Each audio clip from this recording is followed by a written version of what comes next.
People of Earth, attention. This is a voice speaking to you from thousands of miles beyond your planet. And you're listening to The Martian Revelation. Strap in tight. Go to www.thefacesofmars.com. That's www.thefacesofmars.com.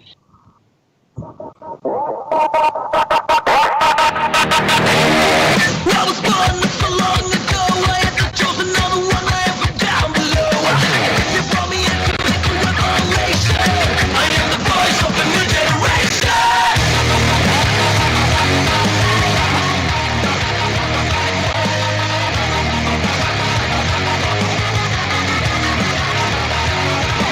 Crazy, so they say, but I keep living the life I was born to live.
Motherfucker.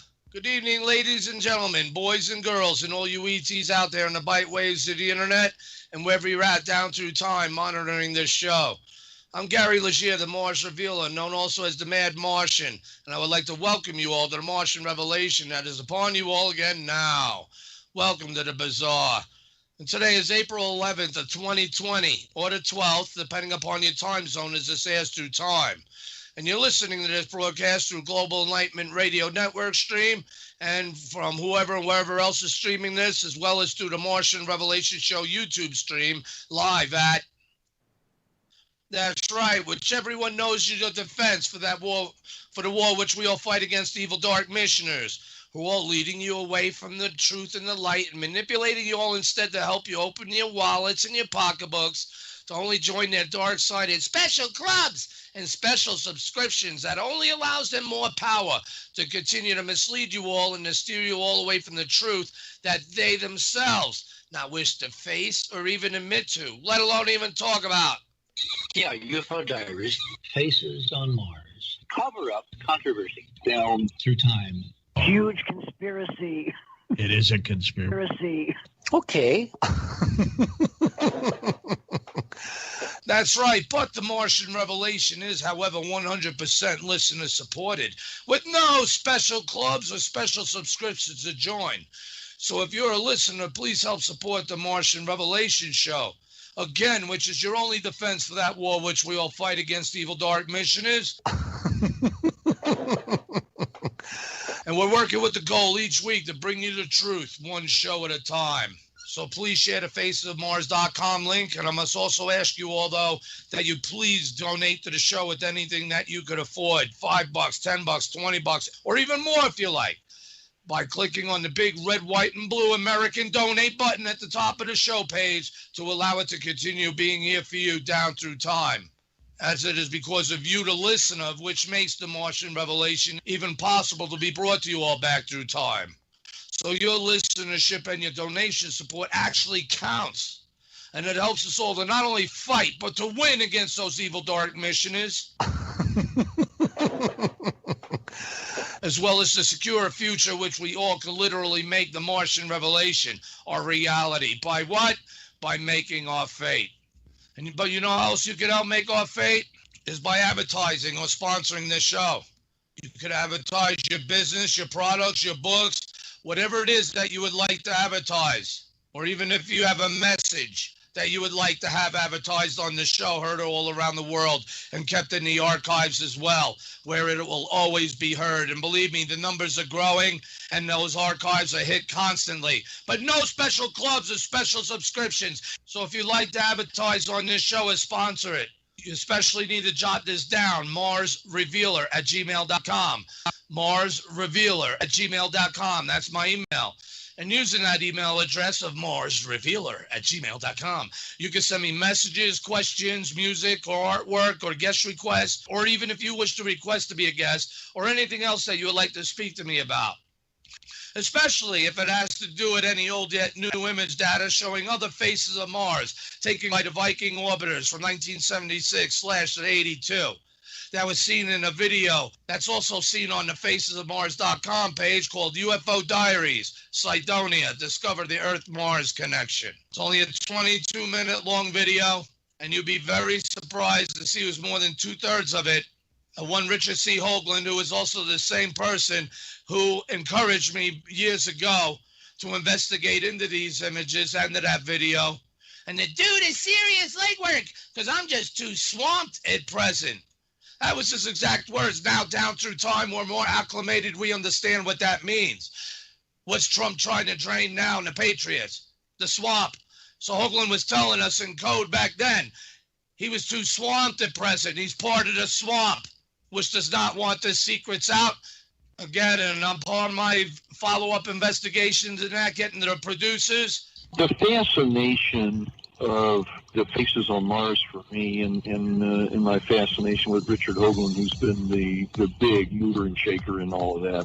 The investigation led back to him, and then all of a sudden he wanted it stopped, to derail it. Not just derail it, but try to derail me, to destroy my life.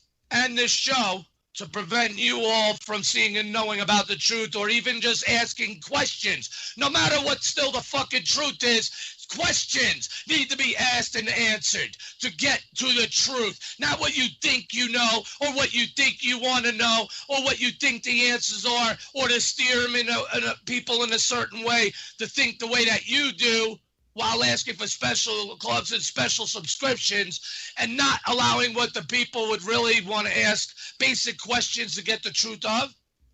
We got them from Hoagland, we got them from NASA, and there you are. I mean, one of them's going to say, yeah, those are ours. It led back to him. The great mystery at this point seems to be if the Enterprise mission and its colleagues can find all this and so much more, then why can't NASA? Or is there something more?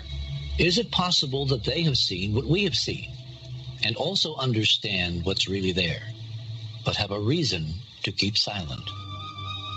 Those faces of Mars that are seen in that video are not seen in any NASA public archive, especially for Viking, as it literally took me a year and a half to process the Viking orbiter archives.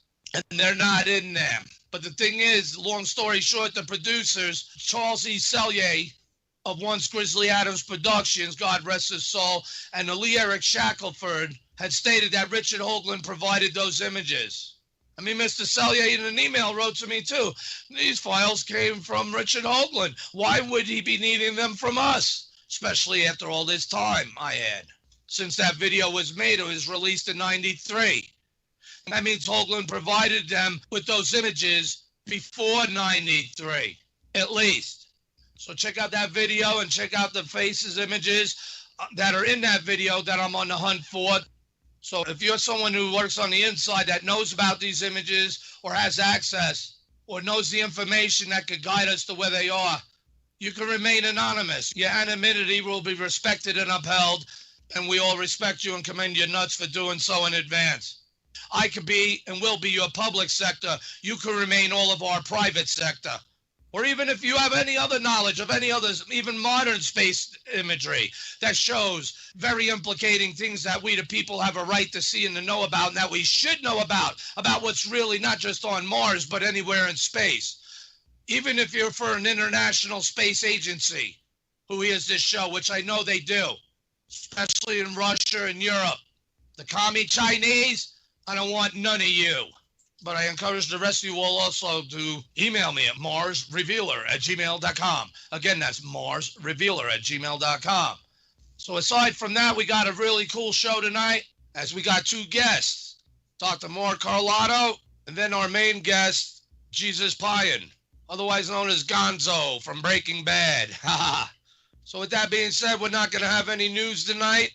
We're going to bring on Dr. Mark Carlotto because he is the news. He's got some important news for tonight. So let's introduce our guest, Dr. Mark Carlotto. And Dr. Mark Carlotto is an aerospace engineer with over 30 years of experience in satellite imaging and remote sensing, signal and image processing, pattern recognition and machine learning, and app development. He received a PhD in electrical engineering from Carnegie Mellon University in 1981. And Dr. Carlotto has published over 100 technical articles and written 6 books. His first 2 books, The Martian Enigmas and The Cydonia Controversy, are based on his 2-decade-long investigation of the face of Mars and Cydonia and other anomalous features on the Martian surface. Over the past decade, his interests have shifted from space to history and archaeology. Dr. Carlotto reveals new evidence that corroborates Charles Hapgood's crustal displacement, which is pole shift hypothesis, and suggests that numerous ancient sites throughout the world are much older than previously thought. In Before Atlantis, Dr. Carlotto draws from his unique background and experience to propose new answers to basic questions concerning human origins, ancient technology, and archaeological enigmas. But it's really cool to have him on here tonight because he recently just made a new post to his Before Atlantis blog, which you could click that link on the facesofmars.com page, as well as click the link for his book there, Before Atlantis. But check it out. Click on the link for his new blog called Childhood's End, an analysis of a new video of the moon. And you got to see that. And on the facesofmars.com page, you'll see I got a video there, YouTube video of it, as well as a GIF video of it that's showing some extraordinary events going on while being imaged through a telescope of the moon, where it shows 3 cigar-shaped type of craft coming from the rim of the moon, which you can see their shadows upon the surface of the moon as they traverse toward the dark area, or where they disappear into that darkness. And it's quite fascinating, and we're going to get into all that. And what better person to help us to understand this video and the reality and validity of it than Dr. Mark Carlotto. And Dr. Mark, it's really a great honor to have you on again, sir. And your presence is always welcome here on the Martian Revelation. How are you doing this night? I'm good, Gary. How are you? Oh, awesome. Just in a lot of pain. Many people don't know I broke my back the other day, and it's more of a pain in the ass than in my back. But other than that, I'm hanging in there. The show must go on. Like I said last week, and as everyone knows, I'm committed to this show as well as to all of you, and especially to you as well, Dr. Carlotto. Again, you are one of the major pioneers in the research of many researchers now these days. And what really fascinated me is the timing. You have an odd coincidence, sir, of putting out articles either in the nick of time or just around showtime. I know that's not deliberate of you. It's just the spirit of the Martian revelation. But can you please help us understand what we're seeing here? Because what I'm seeing, it's incredible. Well, I was kind of out of the UFO business. I'd looked at a bunch of videos and done a bunch of analysis back in the 90s. And, as you know, before Atlantis, I decided to put the whole extraterrestrial hypothesis sort of off to the side. And, I was right. Yeah. Not again, wasn't it? Yeah. Because I've been involved in some archaeology projects, and I thought, well, okay, let's see if we could explain a lot of these sites without, invoking aliens and extraterrestrials. And, consider the possibility that there was a previous civilization, a human civilization on Earth that could have developed these, amazing sites and technologies. So, that's what I had been doing. And I had put the UFO thing off to the side. And then I saw this video a couple of weeks ago, and it was like, wow. So I was immediately... What was your first impression? Besides wow, what was your first impression, though? Because I know you did a lot of work on the STS-48, I believe, which was one of your last pastimes, like you were just mentioning, correct? Yeah, well, Dick Hoagland got me involved in that. He was, and actually Greg Molinar, Vince DiPietro, people that I'd known from the Mars investigation. I sort of got carried into that because of my interest in expertise in image processing. And after STS-48, I also looked at the STS-80 shuttle video, which shows also some really interesting, very unusual events in that. And like I said, I would say by the late 90s, I kind of burned out. The aliens were not coming anytime soon, as far as I could tell. And, it was like time to move on to something else, which I did, which I have been doing. And then, like I said, this kind of all of a sudden pulled me back in quite unexpectedly. I really did not intend to get involved. And it was actually an email from Fran Ridge, who is the coordinator of the Lunascan project, and some folks that I know from the Society for Planetary SETI Research, who had been looking at this video, and they said, hey, can you take a look at this? And I took a look at it. It's like, yeah, wow, that's pretty cool. But I was in the middle of something else, and I didn't really, give it much attention initially. And they were kind of like, you need to take a look at this. You need to take a look at it. And what I noticed was these shadows. These objects very close to the moon. These dots of light that appeared to be casting shadows. It's like, wow, if that's the case, they have to be huge. And based on the distance they were covering, they had to be moving incredibly fast. And so one thing led to another, and pretty soon I had put everything else aside, and I was just totally obsessed with this. Of course, with the coronavirus and everyone being in, it's easy to kind of zone out and just keep working on something. And I've been working on it nonstop for over a week, and I just like you said, I published the post the other day, and tonight actually I uploaded a kind of a tongue-in-cheek video on YouTube, and also a paper on ResearchGate in case you want to read a paper instead of going to the blog.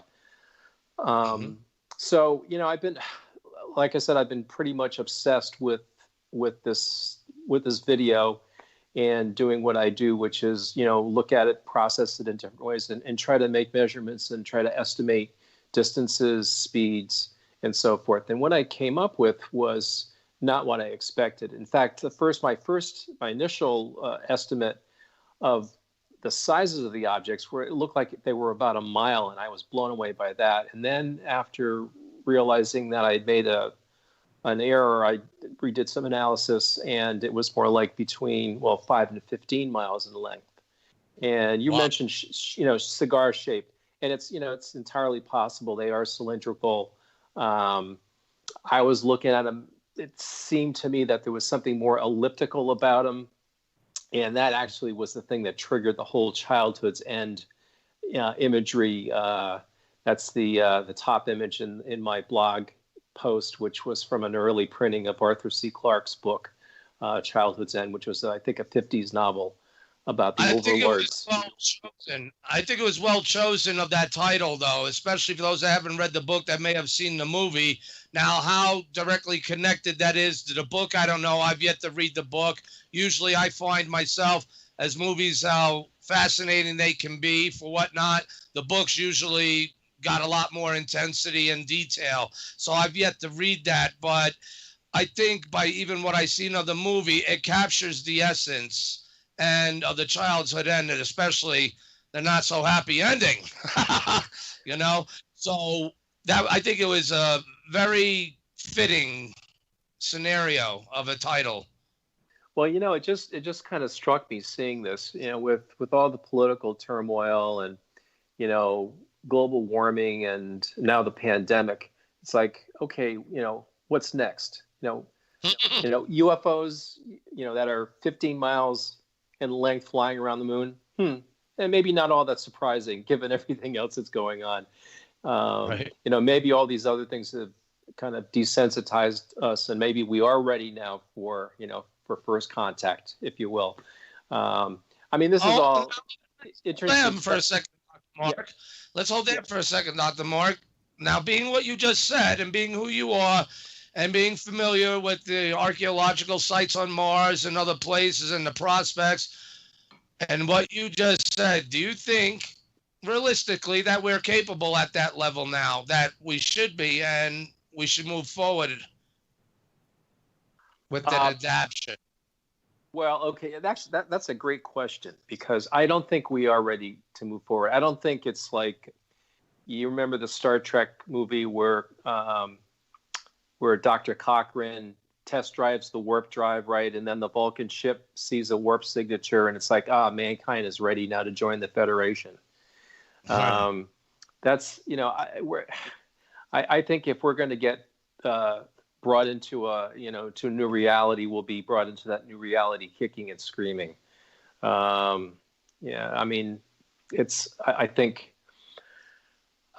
don't think we've evolved very, very far. We've advanced technologically, but I think you'd be hard pressed to argue that we've evolved significantly over the last 10,000 years. A lot of the, our patterns of behavior are really pretty much unchanged. And that's what Childhood's End is about. It's about these overlords coming and saying, okay, it's like, you're not, game over, you're done. Now we're taking over. And so that would be a totally new reality, right? It would make the coronavirus and all these other things seem like nothing.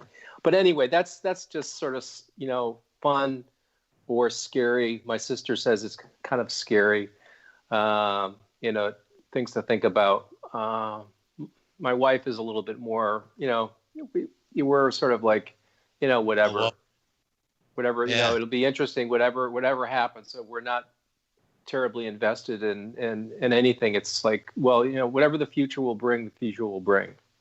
And so that's why I looked at this video. I wanted to get to the bottom of it. And, based on my analysis, these things are big and they're moving really fast. It was funny. I was just watching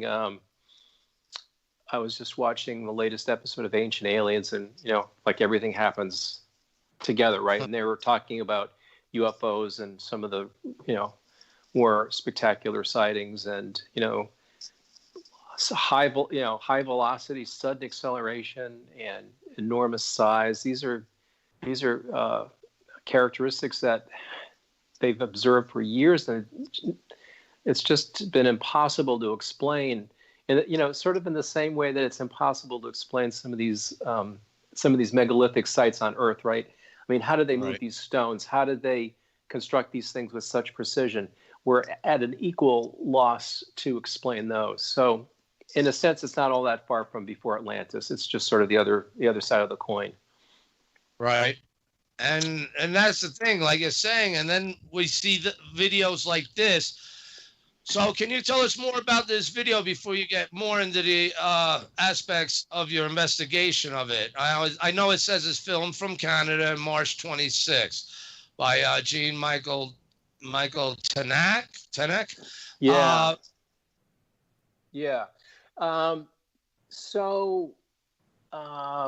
I know there have been people that have been looking into the source of it to try to evaluate the authenticity.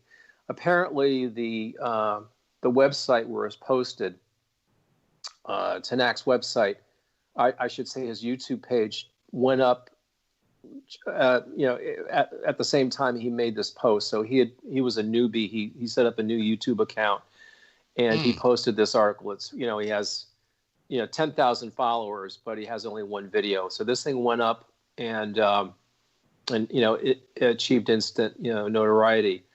It's not clear whether he was a source or whether he was just fronting for somebody else. That's another reason I kind of got out of the whole UFO investigation is it's just so full of intrigue, and it's like it just kind of gives me a headache. I'd rather focus on the science and the data without getting involved in politics and cover-ups. I know you guys love that kind of stuff, but no, actually I don't, because it I'm not going to say it destroyed my life, but I'm more than obsessed, because I become more than personally involved, and for many various reasons we don't have to get in here, but I hinted at the beginning of the show to describe the UFO diaries and those faces and the conspiracy behind them and who provided them. But let's put that aside.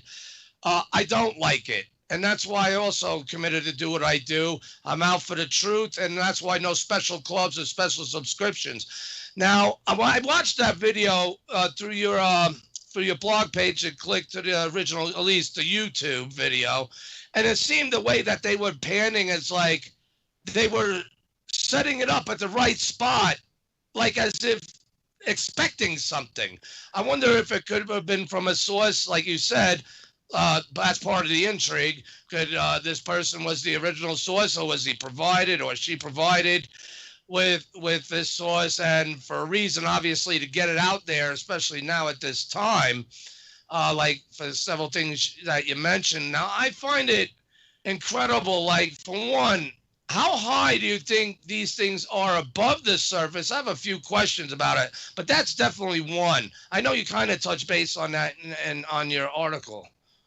Okay, well, yeah, before I do, though, you made a really good point that these things, this video just kind of magically starts right where, right at the point of where this event takes place. It's like, how did you know to look at this place? That, and it was the same criticism that was made in the past on some of the shuttle videos, and in some cases they, claimed that the astronauts knew about what was going on because it seemed like they were, panning the camera and so forth. With this particular video, it kind of goes on, and the telescope remains fixed. So the telescope is not, on an equatorial mount where it's tracking. You can track, right? This is it's just fixed, and so as the moon moves, as the Earth rotates, the moon, moves across the sky, it moves across the view. So one of the things I did is I did a motion stabilized video, which simulates kind of if you were to track the moon and keep the moon in the center, and it makes it easier to analyze the video, because now, it's not, because right now you have the moon moving, excuse me, and the object's moving. So when it's stabilized, the moon is fixed, and then the object's moving, and it makes it easier to analyze. But, so the second part of, which you started getting into is the video itself. And, it looks like, excuse me, that these objects are between 5 and 10 miles above the lunar surface. Okay. Which seems crazy that they're moving at this speed and at that altitude. But the moon doesn't have any atmosphere, and if you remember in the Apollo days, the way the way the lunar landing worked is when the lunar module separated from the command module, they were put into a very highly eccentric orbit. Very so in other words that. The low point the high point was where the command module was, and then the low point was I think it was 50,000 feet. So that's like 10 miles, right?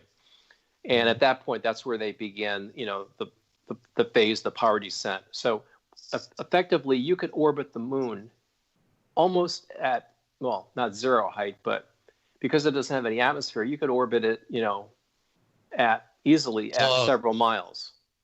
Right. And if you're orbiting the moon at several miles, 10 miles, the orbital velocity is 1 mile a second. Around Earth, it's typically I think it's 5 miles a second. And so they're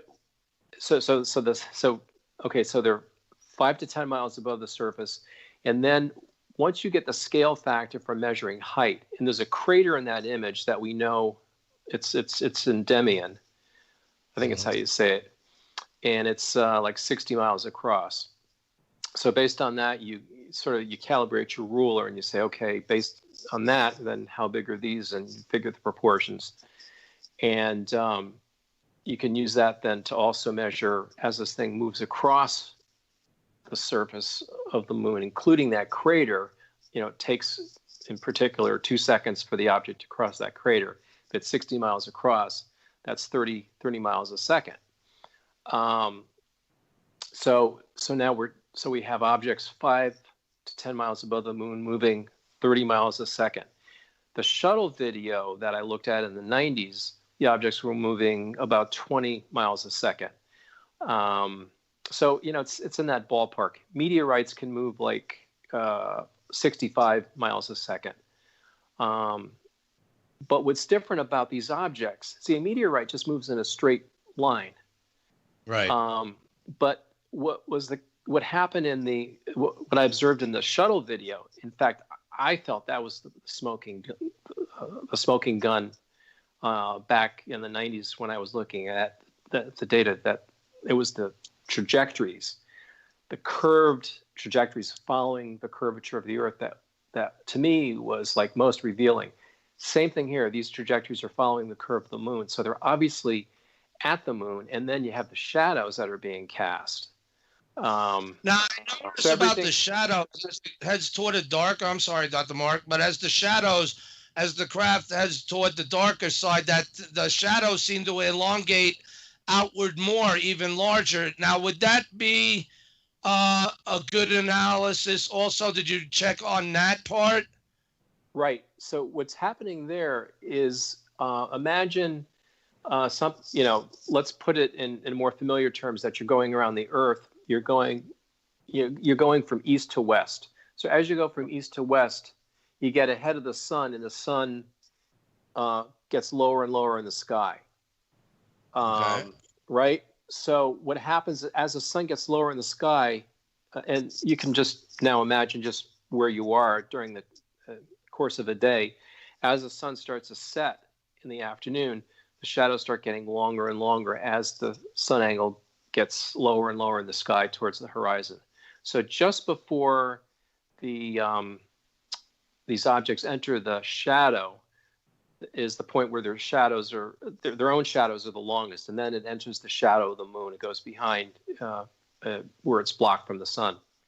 So what's going on there makes perfect sense.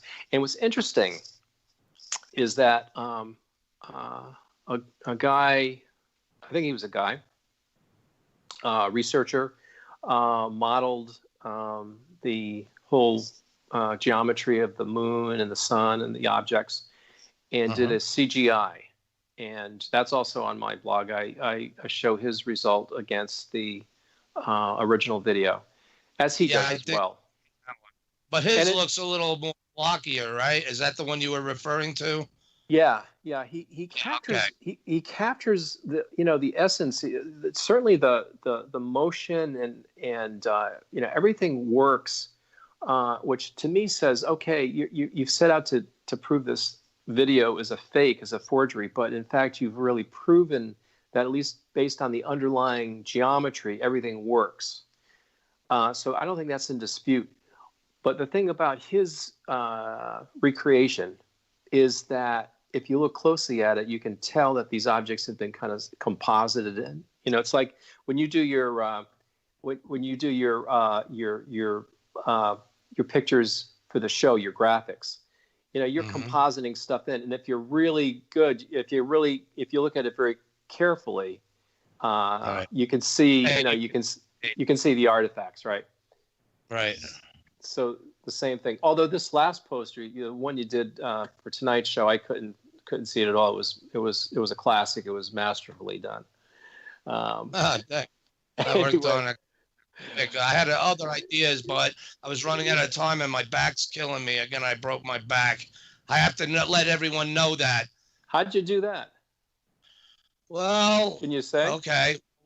Yeah, I could say, even though it's going to go to a litigation situation, but on the property that I rent, the one they're trying to evict me and wrongfully steal my house by fraud, saying it's theirs when it's mine.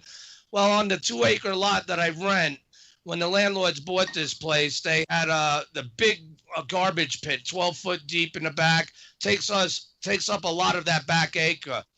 And they covered it with dirt instead of getting it out of here, hazardous materials and all. Well, I fell through the thing, mowing the yard, because that's my job to do. It's in lease, and I have to do it. I have to mow the yard, and I never had a problem for these past 4 years, but now I got a problem, Houston, and that's where we're at. So, and while I'm in temporary adjournment, giving me extended time thanks to Corona, though it's not a laughing matter. I know lives are lost and other things going on that we've yet to see. Who knows? Maybe it's connected to these craft.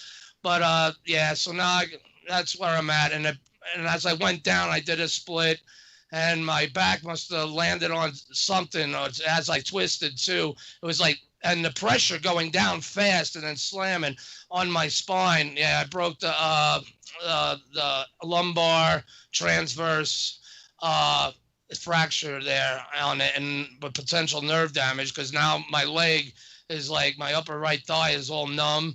When I lower my head down to my chin to my chest, I get a zzz, zzz feeling with it going down to my toes. So I'm like, you know what?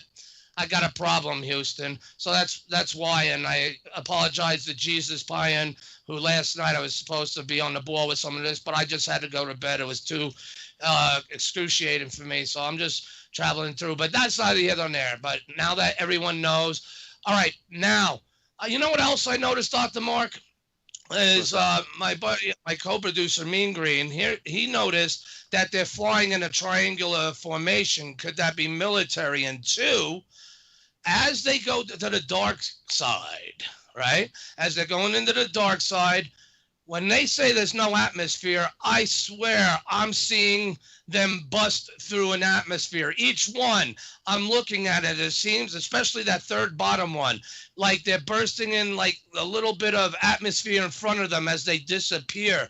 Now, I don't know if you noticed that. Maybe you have an answer. But here's another thing. Why would we see them totally disappear like that? And does that look consistent that they would do that instead of some CGI just disappearing it? Because just the way that they disappear is pretty amazing. So, yeah, I noticed it. And I have an explanation for why they disappear. It's because they fly into the moon's shadow. Right. So you got the sun, and then you got the moon, and then as you go behind the moon, it's casting this shadow. So they're flying into that shadow. But you're talking about these little like a whitish, lightest. Yeah, like they're going through some, right. Just as they're right, like they're busting through some type of potential atmosphere. And now I know the moon has a slight one, right? Does it? From what I've heard, and if so, would that be consistent with the height in your investigation? Hopefully I'm making sense here, sir. as to what has been previously stated about any such potential thin atmosphere that it may or may not have. I know John Lear said had feelings about and statements in the past about it, but don't quote me on them. Yeah, no, I mean, your observation, I see the same thing you see, and I don't have an explanation for it. And some people have said, hey, maybe that's an indication that it's a forgery, but I don't know. The other thing is, I don't think the moon has much of an atmosphere. And so yeah, it's like, right. Normally that would be something that would be maybe atmospheric related. Could it be that it just so happens at that point in time, because, you're looking at this image from Earth through a telescope, and there's all these clouds, and the atmosphere is changing, and whether or not that just so happens to show up at that point. I was looking at that. Yeah, I'm seeing people could see like the faint clouds going by, but these things are pretty consistent on each one of these as they go to the disappearing point. That's what I find odd, and it's just odd. That's all. Yeah, it is. It is. I can't explain it. So, honestly, I can't explain the entire video. I can explain the geometry, and based on the scale factors, the heights, the speeds, and the sizes, but the specifics for why exactly they disappear that way. They disappear because they go into the shadow, but why that whitish splotch in front of them, I don't know. Yeah. It's a mystery. That is. I mean, unless they were using some type of, propellant to pressurize them to slow them down or something. I don't know. But then again, but that don't really make sense either. I don't think they would need anything like that being this big and doing what they're doing, apparently. And but this is incredible. Now, regards to my co-producer Mean Green's comments, flying in triangular formation, I'm sure you noticed it, but did you have any thoughts on that? Well, I don't know. I don't mean to be a smart ass, but if you have just three things, then they're always going to be in a triangle. Right. Right. Kind of. Well, not really sure. It's really a purposeful formation, and is what you're saying. Yeah. Like our military and flying in their unisons. Or, yeah, I mean, hey, birds also fly in formation too. That's true. The thing is, what's interesting, I find, is people will be speculating, and they're using, like familiar terrestrial ways of looking at things. And the problem is that we still don't have we only have one data point, which is ourselves. We don't have any extraterrestrial data points for anything, for archaeology on the moon or on Mars or on UFOs or anything. We're totally winging it. It's pure speculation. And, how are these things powered? Are they even physical objects in the conventional sense? To be able to move as fast as they do, accelerate, almost instantaneously out of sight, to go from 0 to, tens of miles per second. How do you do that? Exactly, and it reminds me of, and others listeners this show can appreciate, especially after they pack them and smoke them, because they definitely going to need them on this show, as well as to the reality abroad, because this preps them for all that. Where the Pentagon came out and released about the Tic Tac UFOs, it seems like a similar tech there going on. UAPs now they want to call it. Yeah.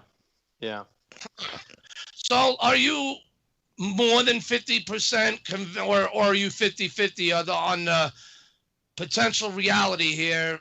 If it's not ours, that is someone else's, but regardless of that factor, at least by the data we have, what is your percent ranges on thinking that A, this is valid, and 2, this needs to be more addressed in a public, serious manner setting? I think it's the best evidence I've seen. And if it is a forgery, it's fake. It's incredible. It's extremely well done. It can't possibly be our own technology. You could clearly see it coming around the rim, and the way that it turns and follows the curvature, it does look like that too. Even without your geometry, you got that mind. You could hone that down too, and that's a blessing to have. But I could clearly see that's incredible. Look at that. Yeah, I mean, it's a stunning video. It truly is, and the scale of these objects, they're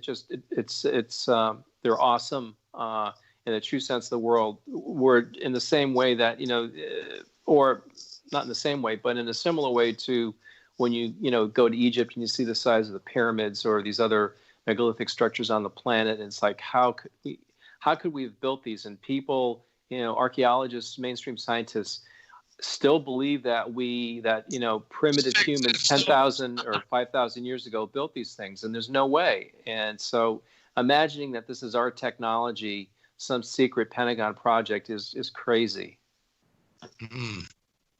Indeed. All right. So, but that would mean then the other alternative is obviously accepting that it's otherworldly intelligence, and I don't see you wanting to choke your wife or give up on life over that potential reality. Brookings, you know what I mean?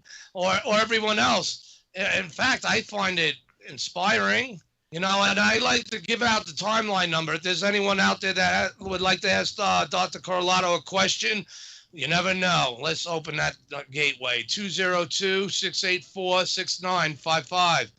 202-684-6955. One more. 202-684-6955. And Odin there at the gates, please. Hopefully, you're awake and not messing with Aphrodite at the moment. Let's just see if anyone wants to come in, because this is another realm as we make our fate in our Martian revelation. So, again, that video is spectacular. So have you actually reached out to the proposed viewer of this? No, the guys that got me involved are right. Are pursuing that. Oh, okay. And they'll give you those data points. That would be great to, even if you do get in touch, maybe if you like, I'm just throwing out an idea, Dr. Mark, if you guys would like to come on and discuss these issues on the show. I mean, everyone, as well as yourself, would really love to know more. Inquiring minds really want to know about this one. And we do appreciate your time and efforts on this. But I think my prediction about you is fulfilled. You were dragged back out. Yeah. And I don't think that would be caging you back, sir. Because especially with things like this, and if encouraging other people that may be wanting to film the moon more through their telescopes, and who may wish to contact you by anything they may see if they want, rather than bombard Dr. Carlotta in his time, you could also email him to marsrevealer@gmail.com. I'll take a look-see and pass them on to Dr. Mark, unless Dr. Mark rather receive no middleman help there and be bombarded with who knows how many. No, that sounds good, and I will pass on your invitation to my colleagues, and as they find out stuff, I'm sure they'll be interested in coming on and telling you about it. And you should, best wishes. I hope you get better, and sorry to hear about your accident. Yeah, I appreciate that, man. But you don't have to rush just yet. We got 10 minutes if there's more into this, because again, I just keep watching it over and over. I can't stop. So I can understand your obsession, especially with your skills and abilities. And that means a lot coming from you, sir, because how will anyone else be able to really debunk it? I mean, you're hitting the nail on the head on so many data points that is needed to verify, and you're not really seeing any flaws. I'm really you sound more convinced of this than even of the 48 or the other ones, in my opinion. But like you said, this is the greatest evidence you've ever seen, right? So see what I'm doing is I'm poking the universe, right? It's, my dad used to call it the kiss of death. You say something, and then as soon as you say that, then the opposite happens, right? So I'm saying, yeah, I'm really sure this is really authentic. And then what's going to happen tomorrow is someone's going to come out with some video that shows exactly how they did it and all this. So, there's always that. And that's the crazy thing about UFO analysis, is that there's always that component of people trying to fake it. Whereas, I think that's why I got more into the archaeological arena, because you can't fake a 10 million ton structure. It's there, and it makes studying archaeological sites a lot easier than UFOs, which are for me, this is just it's a bunch of images. I don't have the personal experience. Some people have the personal experience, so they also have that to go on. So for me, this is an academic exercise, but I don't have the solid repeatable data. In other words, I can't go back and say, okay, I want to do another experiment, because that data, you get what you get, and that's the tricky thing about this. The challenging aspect about this field of investigation is you get what you get, and there's nothing you can do about it, and you can't even verify the validity of the data half the time, because now technology, back in the day, in the 80s, I was looking at, I don't know if you remember the Mr. Ed videos of Gulf Breeze, Florida. He took them with a Kodak instant camera, one of those cameras you take a picture and it comes out. And he took these amazing pictures, but I think the consensus, what I heard, was that they were faked. I don't know whether they were or not, but what happens now, 30 years later, is the technology the CGI is so advanced that you can do incredible, recreations, and it's going to get harder and harder to tell the difference. So that's a challenging thing about this, and that's why I, for the most part, stay out of it, because it's too frustrating. Gives me heartburn. Well, you're definitely the right man to do this, though. So this is quite compelling.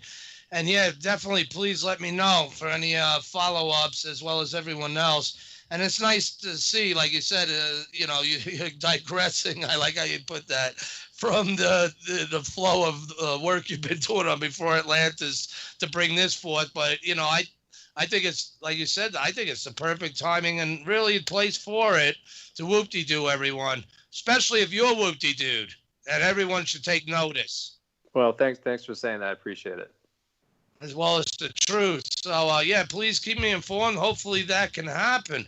Now, do you have anything else going on, or anything, or any events or whatnot that you would like to get out or tease about, or anything like that?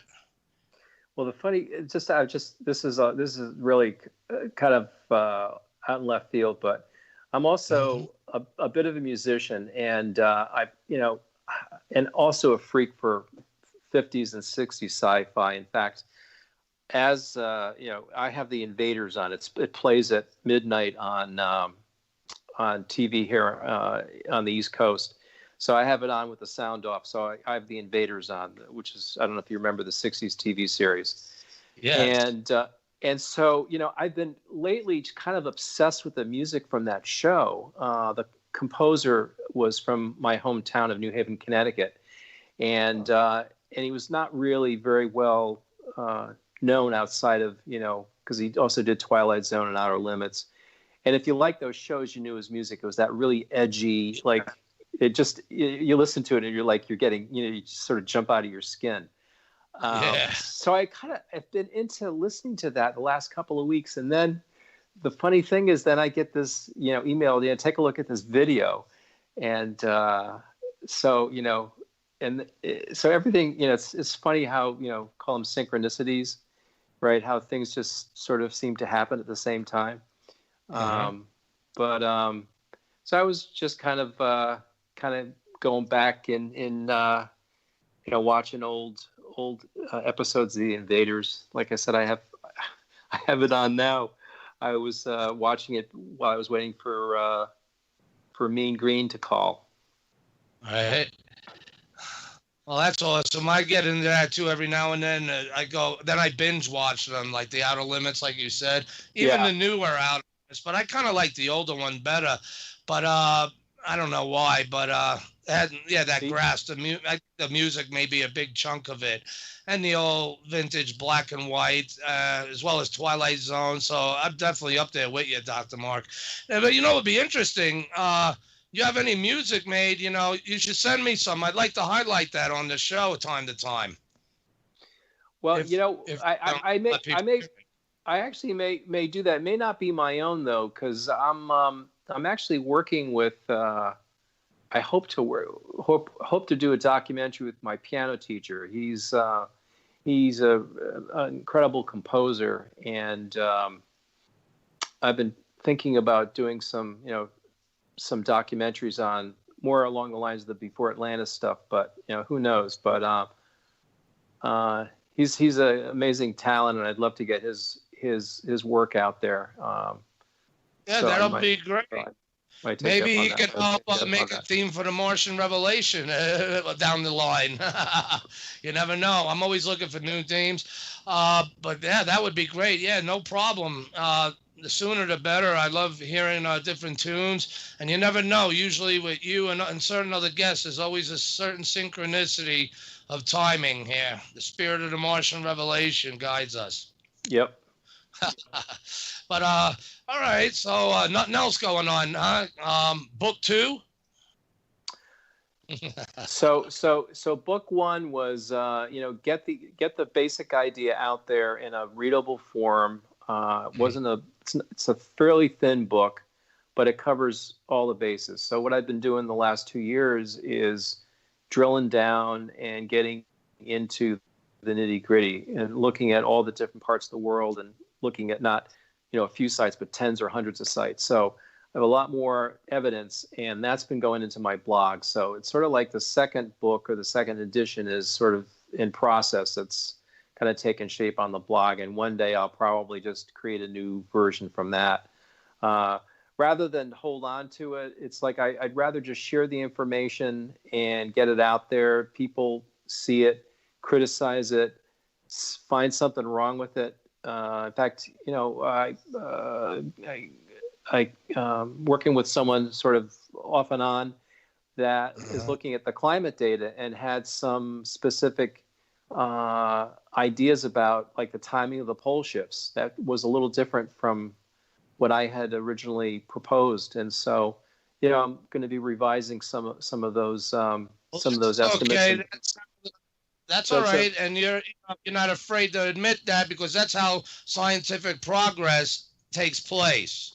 Yeah. Right. So, and so you're following that model, and that's definitely respectable and commendable. So, damn. All right. Well, so how soon of book 2 Gary, to be we have started? a caller. Oh, we got a caller? All right. Hold on, Dr. Mark, in case this is for you.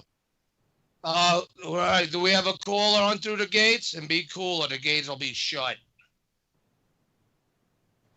Hello?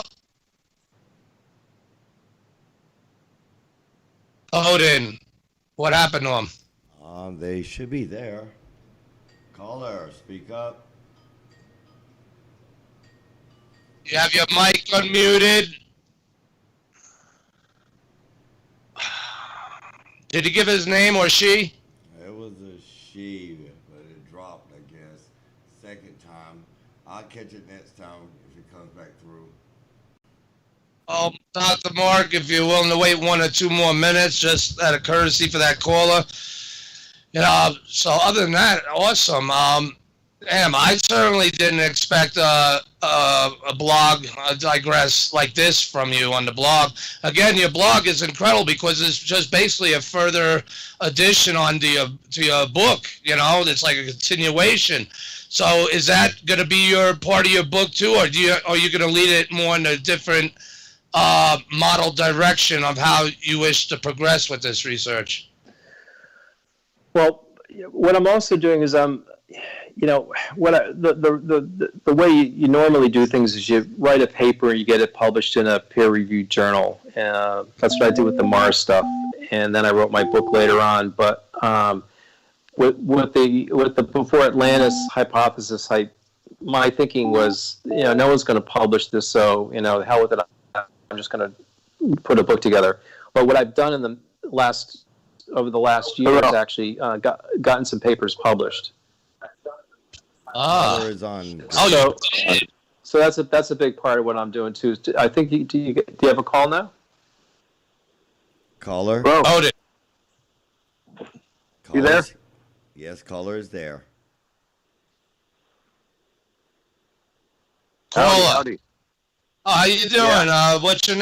What's your name, man? And do you have a comment or a question? And thank you for your call. Yeah, absolutely. My name is Brett Johnson. I'm calling here from Los Angeles. How you doing? I'm pretty good, man. I had noticed that video as well. I've been a long-time UFO hunter and avid enthusiast. What's your thoughts on this? What's my thoughts on it? You know what? Yeah. Honestly, guys, I've been a skateboard videographer and video editor for many years, and I'm pretty good at calling out the CGI stuff. And God, you know what? If I was a betting man, I'm gonna go for this one's legit.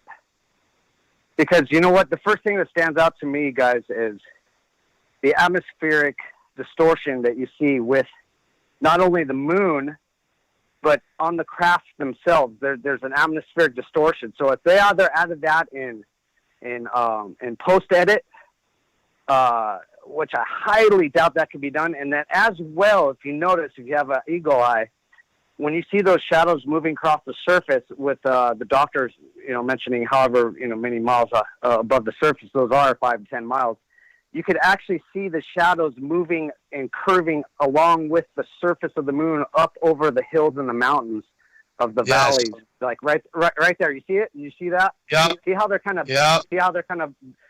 bouncing. So if it was a fake, those shadows would just be like a solid moving object, unless they'd actually went in that close, which I highly doubt for one single video like this. And not only that, the video is anonymous to top that off. So.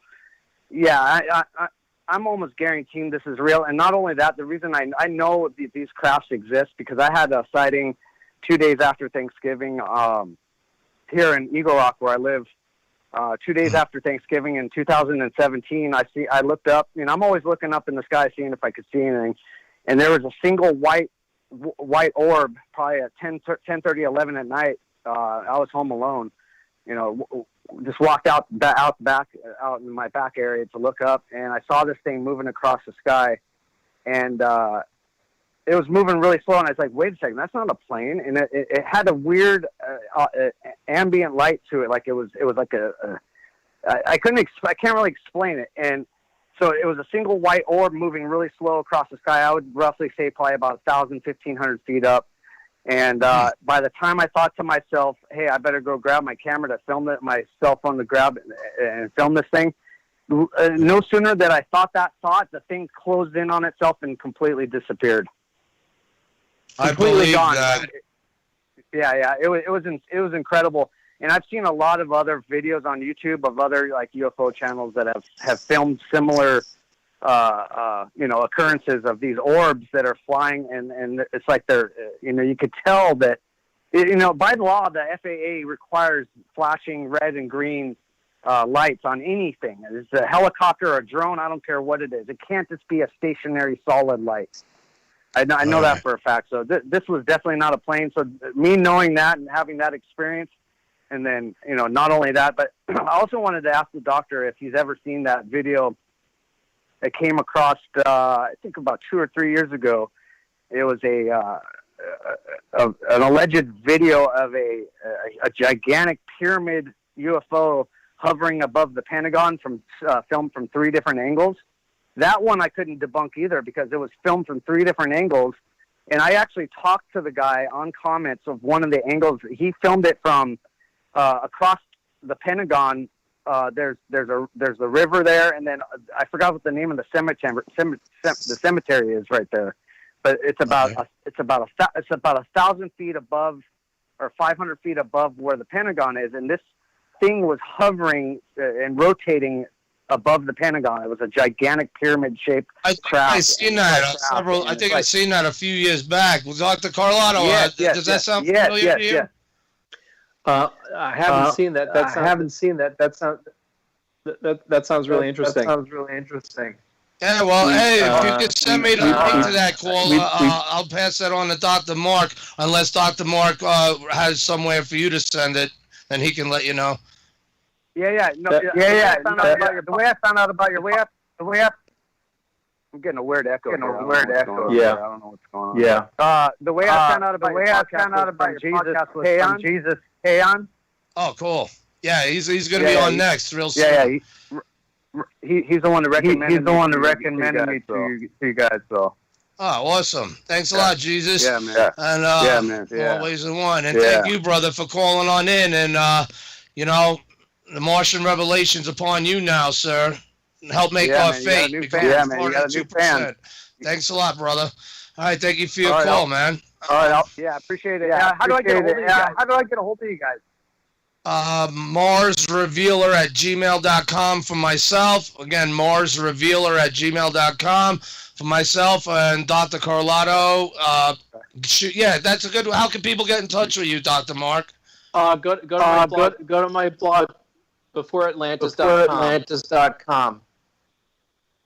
Beforeatlantis.com, and you can get there through thefacesofmars.com. And don't forget, click on the link to his book there on thefacesofmars.com, Before Atlantis. And you can also check the archives for the Before Atlantis interview I did with Dr. Carlotto as well.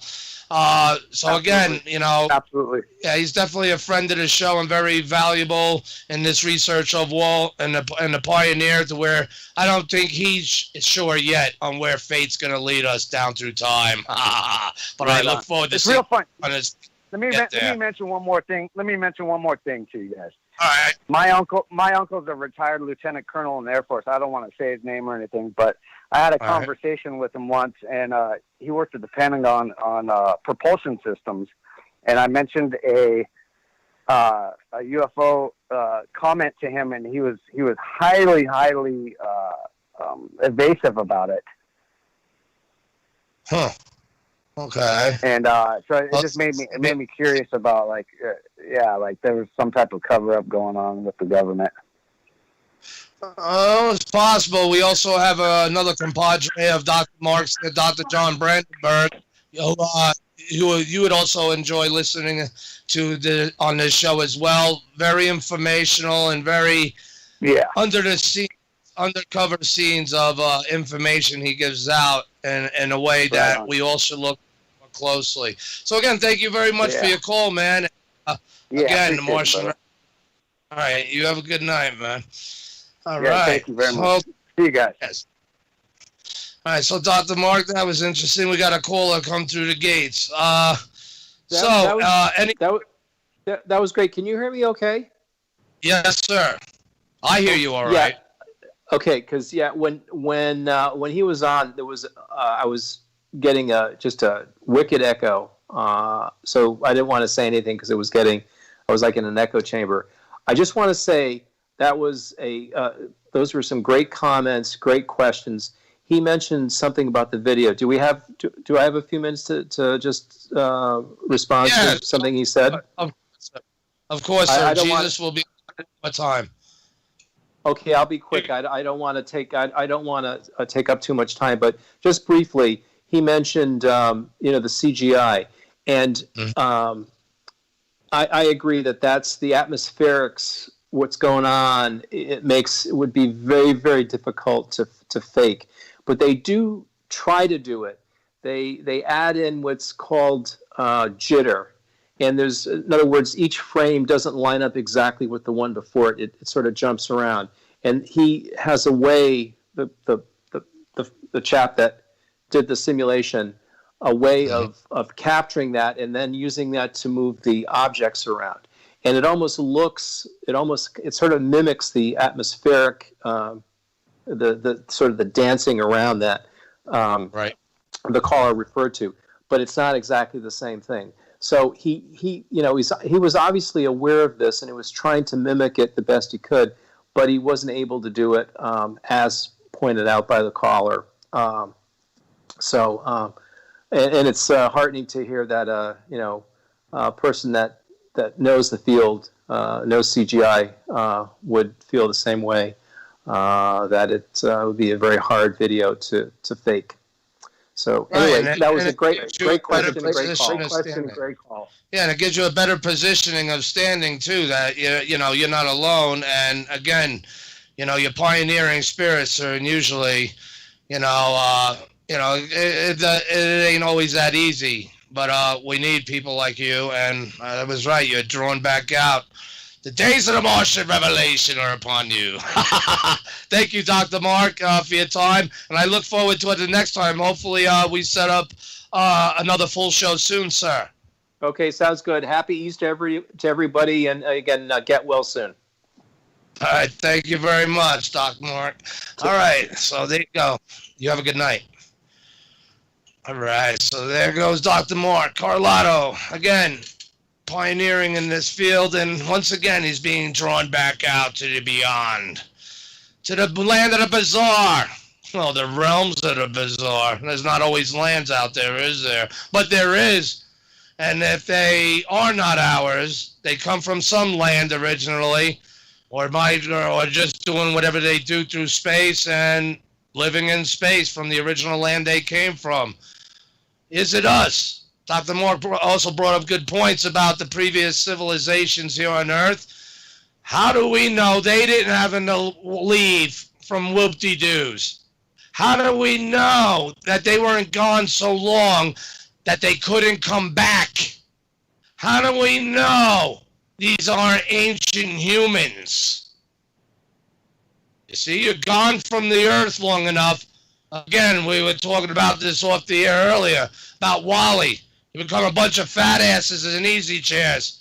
And lo and behold, of what they would have to once again adapt to, they all had to go on instant diets and exercise. They started throwing things around, right? When they got on the Earth and Wally. It's a very good movie. Scientifically sound. It makes you think on the possibilities and the necessities and the things that's going to happen at some point in history, as long as we don't obliterate ourselves first. But very, very many interesting things to think about here on the Martian Revelation, especially as you ponder them while you pack them and smoke them, because you're definitely going to need them when we come back on the Martian Revelation and introduce our guest, Jesus Payan, or Payan. Sorry, Jesus. I'll be back. Don't run. We are your friends. Imagine that everything the U.S. government has told you about UFOs since Roswell has been a lie. Imagine that in a decade after Roswell, the government attempted communication with the aliens and succeeded. And after that, in absolute secrecy, things had gone far, far beyond this. Now imagine that tomorrow, the whole secret program is going to fall apart, and every terrible thing is going to come out.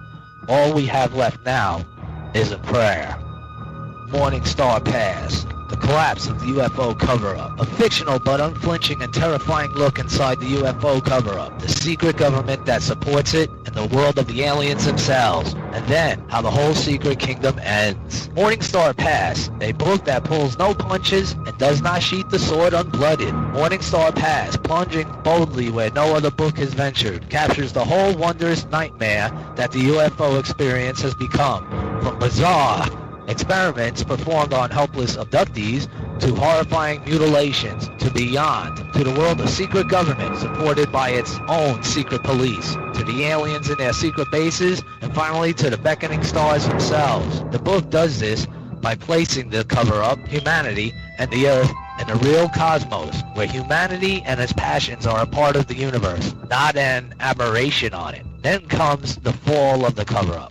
In a climax of violence and desperation, to leave the human race facing the multi-hued stars with eyes open and seeking its place in them. The sands of time have run out for the cover-up, for against it, leading an army of investigators and warriors, comes Cassandra Chen, beautiful, driven, and doomed. Who can save her? And us. Haha, you'll have to read it to find out. Morning Star Pass, The Collapse of the UFO Cover-Up by Victor Norgard. Get yours today.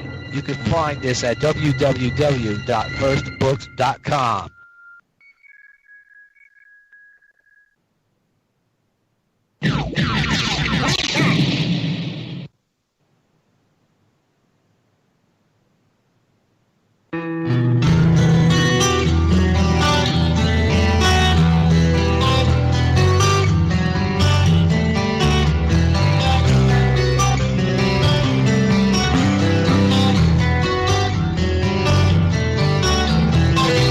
She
Yes, quicksand Jesus. I'm so far away. So are many of you all. Who's behind that rain? Because when rains come, especially torrential rains, you usually get what? Mud. And there's a lot of things in mud. And our guest tonight, Jesus Payan, he could tell you about some of those things. So welcome back, everybody. As you all know, I'm Gary Legier, the Mars Revealer, known also as the Mad Martian. And of course, you're listening to the Martian Revelation. That's upon you all again now. So let's introduce our guest, Jesus Payan. Jesus Payan Jr., pronounced Jesus, not Jesus, who is better known by his stage name as Jesus Jr. So who is Jesus Payan Jr.? In 2005, he became a Hollywood actor. He has been... Stop it! He has been in over 30 movies and TV shows. The most recognizable ones are Two Guns with Mark Wahlberg, Denzel Washington, and Edward James Olmos, who is of Aztec and Spanish ancestry.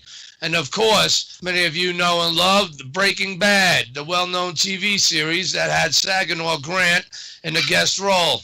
I can also mention Felon from 2008, MacGruber in 2010. Stop it!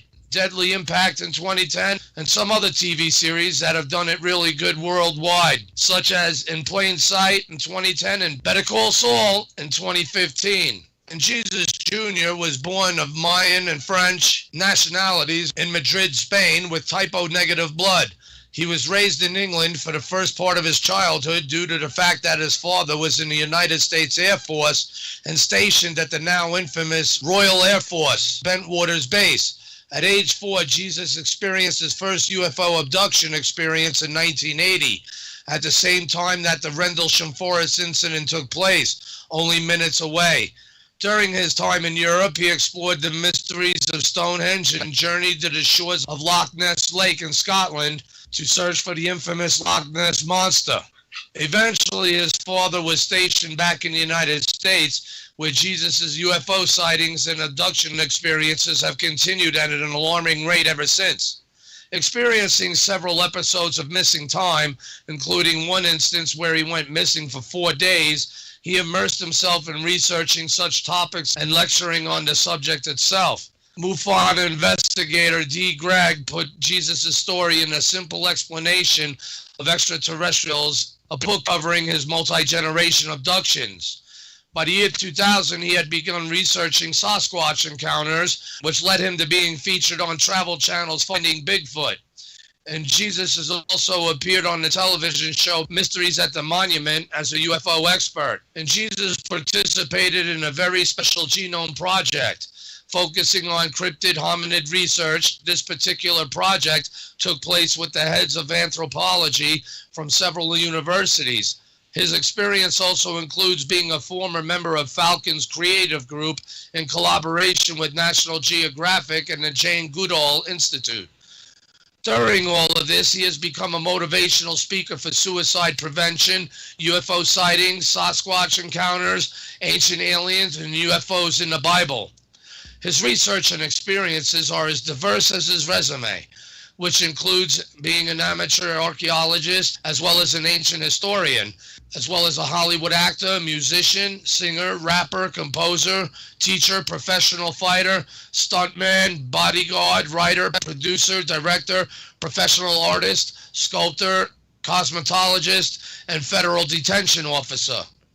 Jesus has worked for the Behavioral Science Department, training law enforcement personnel in crisis de-escalation techniques. His extensive resume is rounded out with his run for the U.S. president in 2016 as a write-in with an election campaign that garnered over 500,000 votes. So that's pretty good. And I got to say, he's really an incredible artist as well. Now, everyone, please go to the facesofmars.com page, and you can click on more info for Jesus Jr. at the Humans Origins Conference logo there. But just below that, click on Jesus Jr.'s image there of him pointing a 45 at you, and that'll take you to one hell of a bang page that shows many of his show images he would like us to see or to look at tonight. Hopefully get into a discussion about some of them as well. There'll be a lot to talk about, I'm sure. And also check out under that, as well as on the show image page, a just released YouTube documentary with Jesus Jr. on Bigfoot. That was just released today, so that's a special treat for you all. and good synchronicity for Jesus Jr. there. And that being said, I believe we have Jesus on with us. How you doing tonight, brother? And thank you very much for joining us tonight. I am. How you doing?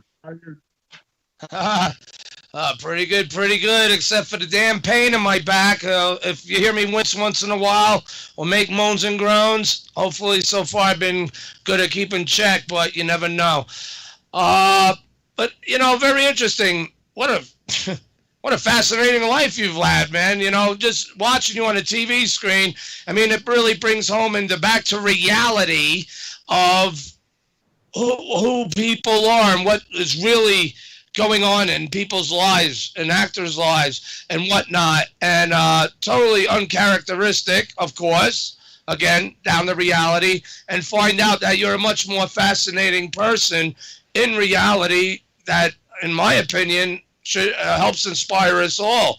And, you know, which should be a fascinating guest. One thing I really want to know about before, you know, you get into the groove, is right here. What's this very special genome project? What can you tell us all about that? And was that a part of your focus and where you decided to go in life? I'd like to really know more about that. Okay, well, the Genome Project, that was the Cryptid Hominid Genome Project with J.C. Johnson. We had a 13-blind university study, Oxford University, Ohio University, New Mexico University. We had so many people involved with this. There was 100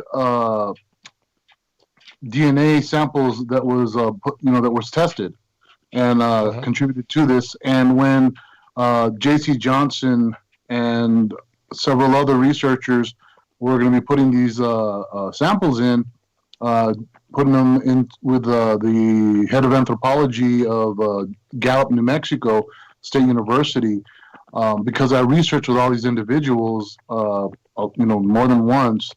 They called me up and said they wanted me to be part of it. They thought it was really important that I was involved. So that's how that came about. And they were, familiar with, how extensive my knowledge and research was with Sasquatch and anthropology, and the fact that I was chosen for the Falcon Project.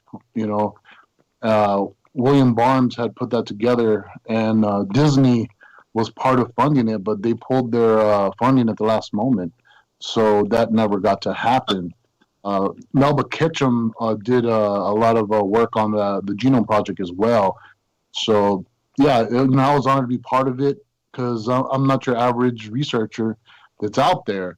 And I just thought it was really important that I be involved, and I don't mind them using, my fame or my face for such things, because I think we need more individuals that are not stuck in the stereotype of researchers into the unknown. They all, think that the people that aren't literally involved with it out there, that we need for them to know these things. They always just go, oh, it's just some nerd living in their mama's basement with no job, on the computer. It's just like, it ain't like that. There's way more people that are involved. You know what I mean? Yeah. Yep. Little do they know. But that's good, because again, that's inspiring, man.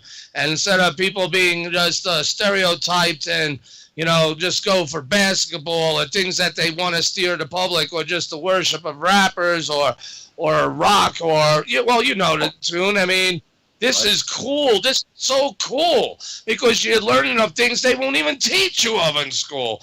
Now, back to this project, in my opinion. Now, back to this project. How far did you get in any of these tests and whatnot of the various DNAs? And was there any promising ground gained and all of that? Yeah, well, see, they finished. It came out the mitochondrial DNA was human. The original mother of these creatures was a human. So the other side of the DNA was unknown, of course. Huh. So the only problem is, it's just like whenever NASA says that they, they try to analyze meteorites or anything like that. They're like, if it comes back with anything that is the same, type of minerals as Earth, then it doesn't count. Same thing with the DNA situation. Whenever they do DNA tests on Sasquatch, if it comes back human, showing human DNA, they automatically say, "Oh, well, it got tainted. Oh, it got messed up. Somebody messed up the chain not chain of command, but the chain of possession getting to the analysis." They're saying that somebody messed up and their DNA got in it, not realizing that if they do their research, that Sasquatch is part of us, is part human. So it would make sense why it keeps on coming back human, but every time it comes back human, everybody's like, "Oh, it's not real. Look, somebody was just fooling and hoaxing, doo-ba-da-doo." And it's just like, it's very frustrating because there's like you mentioned earlier with the mud, a lot of the DNA from these giant fossils from giants that we're finding come back as human as well.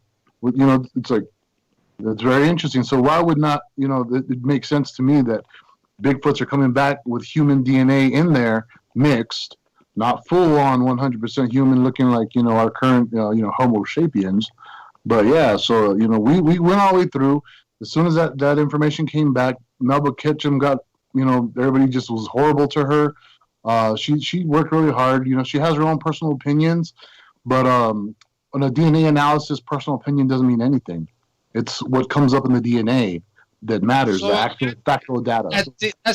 That's the other half of it then, because if it's human, but what you said there was unknown, an unknown reality to it. Was there any closeness to anything known that it could attribute it to? I mean, I'm sure you're familiar with Oliver the Humanity. He's passed now, and he had a tendency of walking upright, smoking cigars, trying to bang his owners, and for all we know he did, women are, but hey, life's life. People have all their different kinks. Don't knock Oliver. He got his day. All right. Now, but the thing is, so could he have seeded a human? As sick as that sounds, let's look in reality. They say that Neanderthals and Homo sapiens were able to cross. So was there anything known to, like, anything that we can know? Like, again, Oliver, the next best thing would be God would literally know what. Right. So the situation with the Bigfoots is, you got to understand that there is a cover-up. It's plain and simple. I'm not worried about the argument or anything. There's a cover-up. So if you have the DNA database, and current science will not and refuse to enter a different DNA type because of government sources or whatever that them, preventing them from doing it. So you're saying then known. So I'm sorry, Jesus, but so then I got to just get it out when I think of it, then I brain fart, like I'm almost about to do, so I'm going to say it now. So that means the unknown then is possible that it could be a known, but they just want to toss it out before they fully find out? Yes, and definitely Bigfoots in ancient history with a lot of native tribes, they have stories of Bigfoots kidnapping men and women and procreating with them. So one of the theories that I have is that, there is the, 1 second, move away, doggy, you're going to knock the camera over. It's called hypertrichosis, okay? Have you heard of hypertrichosis? I'm not a scientist, but go ahead, brother. I don't have to know it all. This is an informal education I get here. That the things that I certainly won't learn in college. You've heard of the Wolf Boys of Mexico? Yes. And, those were those that had all the hair on them, right? Yeah, that's hypertrichosis. They call it, a disease. But what I believe that these are individuals that have family lines, because it's not just one person in their family that has it, but, just one, like a baby was born with Down syndrome or, some other type of deformity or mental, their whole family has, from grandmas and So I'm thinking that these families at sometime at a very, very long behind them, on their families, there was a blood dentistry, the DNA, and they just lost the sock. They no longer still have the gene for the. There's in essence, that race or breed or whatever you would like to call it is more limited than we are now. We outnumber them in essence, so that's why we're more familiar with people like us rather than, for lack of a better term, people like them. Now, do you think, or do you know if those studies into those unknowns has been looked at, and has it been found of what it may be closest point to an Oliver type scenario, or is that even more unknown that would not even match? Well, the problem with the DNA findings is it's an either or thing. There's no kindas. It's either the computer says no match to any known source of DNA or a match. So with the human side, there was a match. On the that was the mitochondrial side. On the other side, it just says no match, unknown. But there was a story. Right, that raises implications then that it could be from, for lack of a better term, again, an extraterrestrial source, something that's not marked or known to the computer anyway, rather than someone's trained eye under microscopes or something. Right. Well, see, there was a native girl named from the tribe of the Winnemucca tribe. She wrote a book about her time as a guide in a few centuries ago, and talked about her tribe having to deal with red-haired giants that were covered in hair in Nevada, and that these giants would come and raid their camps and take women and get them pregnant, and the babies were so huge that if they didn't take them out of the stomachs literally before they were born, they'd kill the woman. And a lot of times after they'd rip the babies out, they'd eat the women. And they eventually, the tribes got together and they followed them to their cave and put a bunch of wood at the door and burned them out and suffocated all the giants, the Bigfoots, yeah. That fits the scriptural, biblical scriptural behavior traits of the Nephilim, according to, at least to the biblical scriptures, on what they would do when they started, breeding very much so on the earth, when their trait very dominant and eating the humans, warring the humans, and that's very interesting. That's very interesting traits, as well as that situation supposedly in Iraq, red-headed giant with the soldiers impaling a soldier or two and getting shot down eventually, as well as China's buried red-haired, well, maybe to them as giants, but I don't think they were that giant.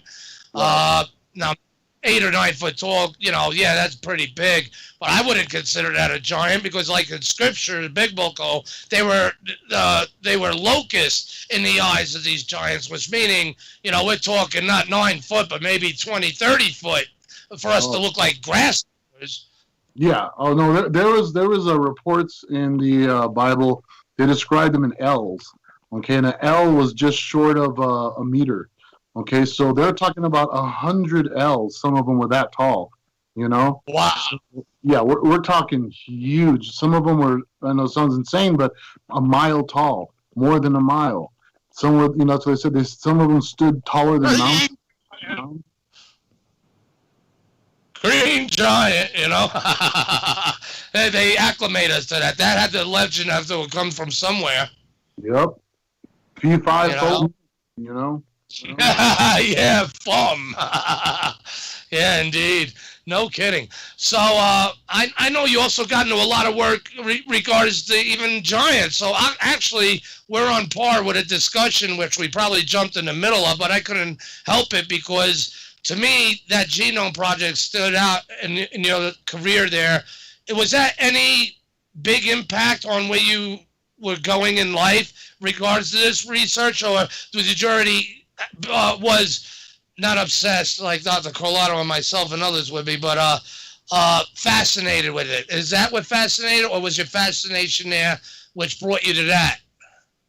Well, the whole deal is that I kind of didn't have a choice because of all the strangeness that I was experiencing, just not trying to, just living, dealing with the UFO situation, the abduction situation, being able to see spirits. The Bigfoot thing. When I in 2000, I was in the Lincoln County National Forest in Ruidoso, New Mexico, and that was the first time I ever heard a Sasquatch scream. And once I heard it from my own ears, and my mom, my sister, and my dad were right there with me. And they all, my dad was in the military, my mom worked for the federal government, my sister was a sheriff, and so they're credible individuals, and I was just the crazy actor, of course. But I couldn't stop trying to find out more about it and what was going on with the whole abduction phenomenon with my family, which led me to tons of research, working in museums and studying ancient history. And the more I studied, the more I experienced, the more I learned, the more and more I kept on pointing back to the Bible, telling the truth on what exactly all these things are. Right. So it just got more fascinating because I used to be an atheist for a long, long time. And my life was really, really hardcore. I've been shot before and run over and just treated like crap throughout, my being raised. And right. I couldn't imagine that if there was a God, that he would let, us be treated so horribly, the sadness in this world. But the more and more I experienced, and the became a reality to me, what I was dealing with. And if demons are real, then the opposite's more likely real. And then I started experiencing, the other side of that. And even if I didn't want to, now I have to. I'm just facing reality to smack me in the face. Fair enough, pun intended, and not just on Earth, but on Mars, where the faces of Mars exist. And, I don't know, man. They look kind of funky up there, too. So let's just say this. So then, is it at least based on what I'm hearing, is it your assessment then that these Sasquatches may be a genetic trait heritage of these Nephilim? Yeah, well, I think that the Sasquatch are the first human beings that were created to do slave work on Earth. Yes, and we do learn from that from Sitchin, the first original breeds. Okay, go ahead, sir. Mars, just to mention Mars. For a long, long time, I did a lot of research on the Mars face and other regions, Cydonia, and I did a lot of photo enhancements with that, and finding all kinds of different artifacts, water. Like it was 1999, around 2000 when I found plant life and saw water on Mars in the pictures. So that was a long time ago, way early, and from the research, Mars was also inhabited by a specific gods and Sumerians, Sumerian gods. So it makes sense to me why they're finding so much, all kinds of interesting stuff in Mesoamerican, statues and symbols and fourth dimension, statues. So yeah, indeed. I mean, and that's part of it. It keeps for those Sitchin fans, the Earth Chronicles series, or series of the 12th planet, which really they call Planet 10. It depends, because you have to count the sun and the moon also. But the thing is, they would write on so many accounts, even from the planets that they would reach as they would pass as they come to Earth, even numbering them from one all the way to Planet 10, which would be from the perspective, like we know our position from the sun as the third planet from the sun. Well, according to them, we're the seventh planet out from coming inward to the solar system. And that was very, for them that to be known thousands of years ago, and told to the Sumerians and what civilization is founded, and the things about Mars, which was mentioned, his name was Lamu, and the decipherings from there. It's not far-fetched, the things we see, and it just makes you wonder. And what would be the real telltale proof of that even more being solid as part of our history would be to find other worlds where we have similar structures, because it wouldn't just be on Mars, it wouldn't just be on Earth, it would be on other worlds as well, because this is their way. And therefore, that's all we would need. Maybe they already have that. And, we're on this turtleneck snail pace speed policy agenda where Dr. Mark Carlotto says, I don't know if you caught him earlier in this amazing video and the breakdown of that, Jesus, I'll ask you about that in a minute, but of what, of all the craziness, that's what he wanted to distance himself away from. But like I said to him, I predicted he's going to be drawn back out, and lo and behold, but so could it be, that's the factor then, if we could get our hands on any of their DNA for the computer to make it known, so if they're ever, or at least to have it on a record, and then if they ever find something like from these tests that you guys were doing, would you be so surprised if it was now known because it became a match? I mean, do you think that would explain the factor of it? Yeah, no, I wouldn't be surprised. I would be more relieved that the truth's coming out to the reality of all these things. Yes, indeed. All right. So now, speaking of Bigfoot, we might as well just. We'll get to that. So I mentioned about Dr. Carlotto. Did you catch the opening of the show with him, sir? I caught part of it. I was doing all kinds of stuff and reviewing the documentary that came out. Yeah. Right. I didn't watch that yet, but I linked it to the show page and the show images page, which everyone at thefacesofmars.com, please be sure to click on Jesus's link there. Again, he's pointing to 45 right at you. You got your attention yet? Click on that page. Click on that link. It'll open a separate page to where it'll pop up a whole bunch of images and stuff. And these are things that we could go down through. And but did you at least watch that video? Did you see that video he was referring to? What'd you think of that? That was very, very cool. Very cool. Very recent, March 26th. Well, I mean, wow. I had seen it before. I saw it on the tonight. I had seen that on a couple places that were, it was just, that's cool. It's some cool footage. Heck yeah! So everyone, click on that page there. Save yourself. And now that you're alert, you're awoke, you got a 45 at your head. Click that image, it'll open up another page. All right? You see, then go down to image number 2, because speaking of Sasquatch, since we're on this subject, tell us about what we're seeing here, sir, because you found some fascinating things about this, and from what you told me, I think you should rehash here and give them all the details possible and the implications of this, of what's being seen, all right? And you can take that to the bank, which refers to number 1. So now everyone look at number 2 on that page. All you got to do is, because like I said, I'm just on my phone, you just describe to me the picture, and then I can tell you what the picture's about. All right. So you don't have a way to see that page. All right. Well, basically we're seeing, which is, I believe, the top of the tent in that sense. Let me move this over here so I don't keep losing it. Okay. It looks like the screen windows from the tent that you guys were in.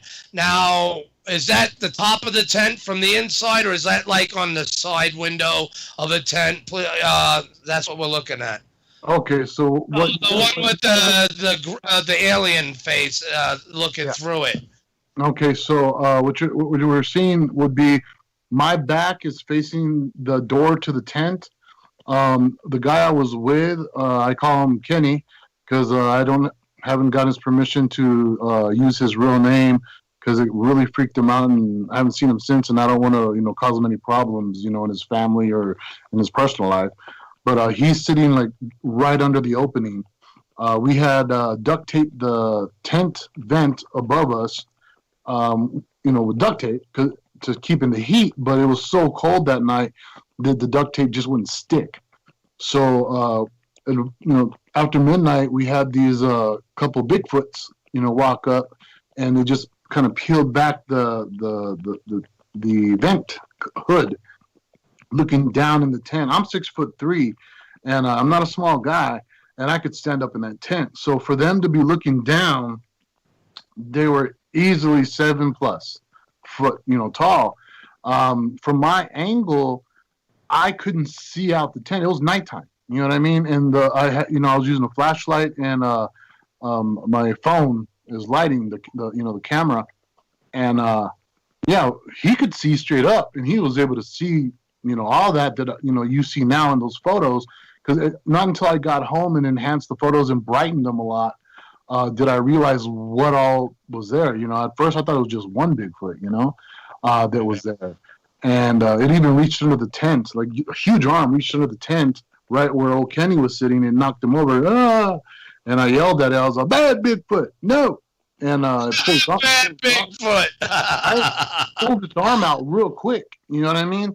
And, Kenny looked at me. He was like, did you just scold a Bigfoot? And I was like, what else am I going to say, dude? You know what I mean? And, it was crazy because I had no idea that there was a freaking gray looking in too, but it wasn't gray. It was green with, instead of black eyes, it was red eyes, red almond eyes. You can see I mirrored the image as well. So you could see that's on image number 3, people. The mirroring of, if you look again at number 2, you'll be like, you see something there in the darker part of the corner of the center part of the screen of, the screen of the image, as well as the screen of the tent. And look at that. You can see that eye with the black surrounding it. You can make out a mouth. Now, the other side looks more obstructed. You have a little bit of feature there, but maybe from the light reflecting on the screen at that point, block that out. Now, so you go to number 3, everyone, and what he did was split the face, flip it, and mirror it, and put it together. So we get a pretty good representation, and since we have that side of the face the most exposed, it helps us to be able to, put some symmetry into it. And lo and behold, well, look at that face. You people tell me what that looks like, okay? And again, it's very implicating. Now, again, Jesus, you said, how tall is this tent?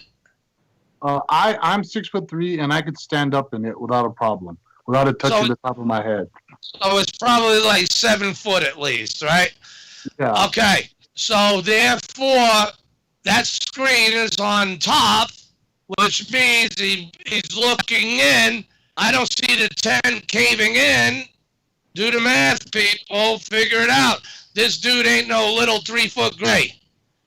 No, it would be a giant as well, because its face looks like the same size as these Sasquatch faces, and those Sasquatch were not little. I have a good size arm. I'm not a little dude, and my arm was not even half of the size of the arm that reached under the tent. I mean, it was like somebody stuck a whole leg, my leg under the tent, and I knocked over, just because it was so, I'd say on me, I'd say the arm was about this round, compared to me, when it went under the tent. It was just ridiculous. So whatever, they were, all 3 of them were easily over, 8 feet tall, I think.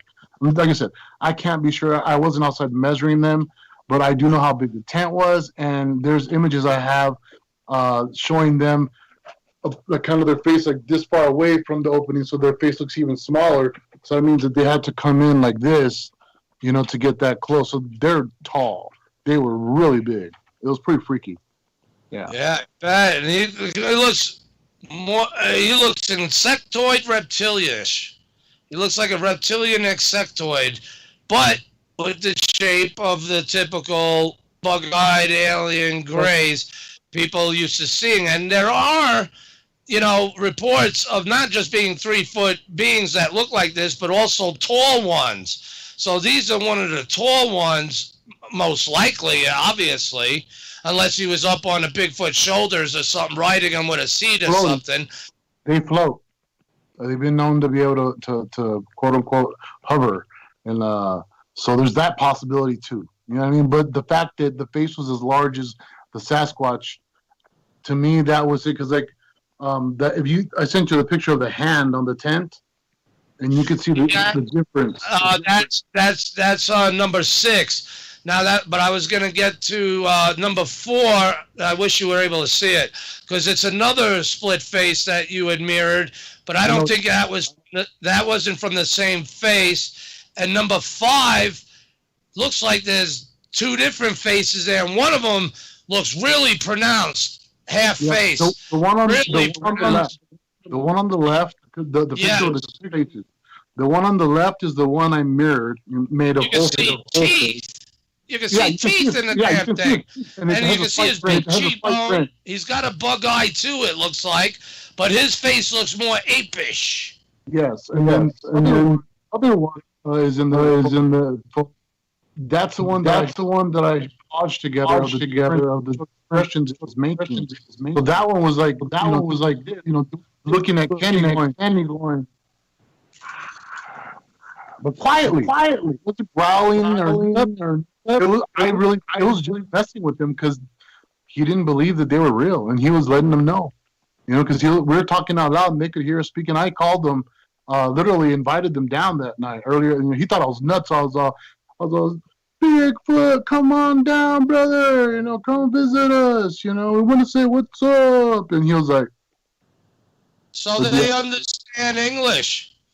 Oh yeah, because they've been like seeing so many campers for years and years and years, talking food, saying this, pointing to that, and they're smart creatures. They have their own language. They've been trading with, native tribes for, hundreds of years, if not, thousands. So yeah, they're not stupid. They figure out, what's going on. And, they seem to understand what the heck I'm saying. And they've in my documentary, the first documentary I ever made, I took my nephew out in the Tularosa Creek, and we found one of their little huts, the little bush huts they make. And I was talking, for the camera, for the audience, and I said, here's one of their, structures, I said. And from behind me, one of them said, bush.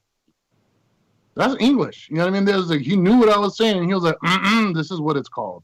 And I was like, okay. Yeah. So, yeah, he can argue it, yeah. Right? Yeah. Unless that's what he wanted. But, never know. All right, never know. Yeah, now that brings us to number 6. Well, hey, you said, hey, they may, interbreed.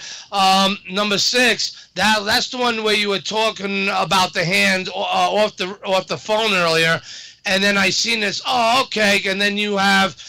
You outline the drawing where his handprint is, then you put up, I guess, an enhanced version of it next to it, then the size of your hand. What a big difference.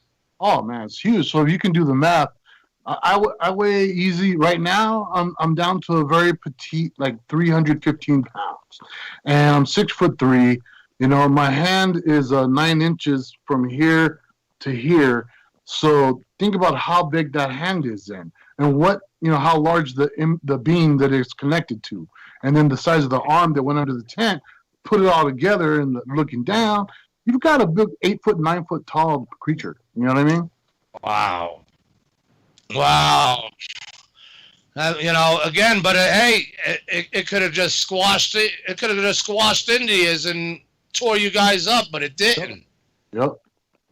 Huh. I stood there the whole night. I talked to them all night. They were there all night. They didn't leave after that. They chilled out. No, they were just chilling, walking around the tent. One of them had sniffed from the bottom of the tent. And you could hear it sniffing all the way to the very top of the tent without touching it. And I was talking to him. I was letting them know, why I was there. warning them about what was going on, with the military with their drones flying over, and just to be careful, to use the cave systems if they can, whatever. Just watch out. And yeah, bringing up ancient stories. I mentioned Enoch. I mentioned I know where they come from. They seemed interested. They stuck around. Really? Oh yeah. My gosh! Yeah. So you're saying, all right? Did they talk to you? They didn't talk that, but they were listening. You know what I mean? So I always wanted to, like. I know it sounds silly, but you remember the Peanuts gang, Charlie Brown? Yeah. Okay, remember how was it Lucy had her little stand that said 5 cents, so you could talk to her and she'll give you advice? Yeah. I always wanted, it sounds silly, but I always wanted to go into the forest, sit down at a table, and like, if any of y'all would like to come talk, feel free, let's talk. I would love to ask y'all some questions.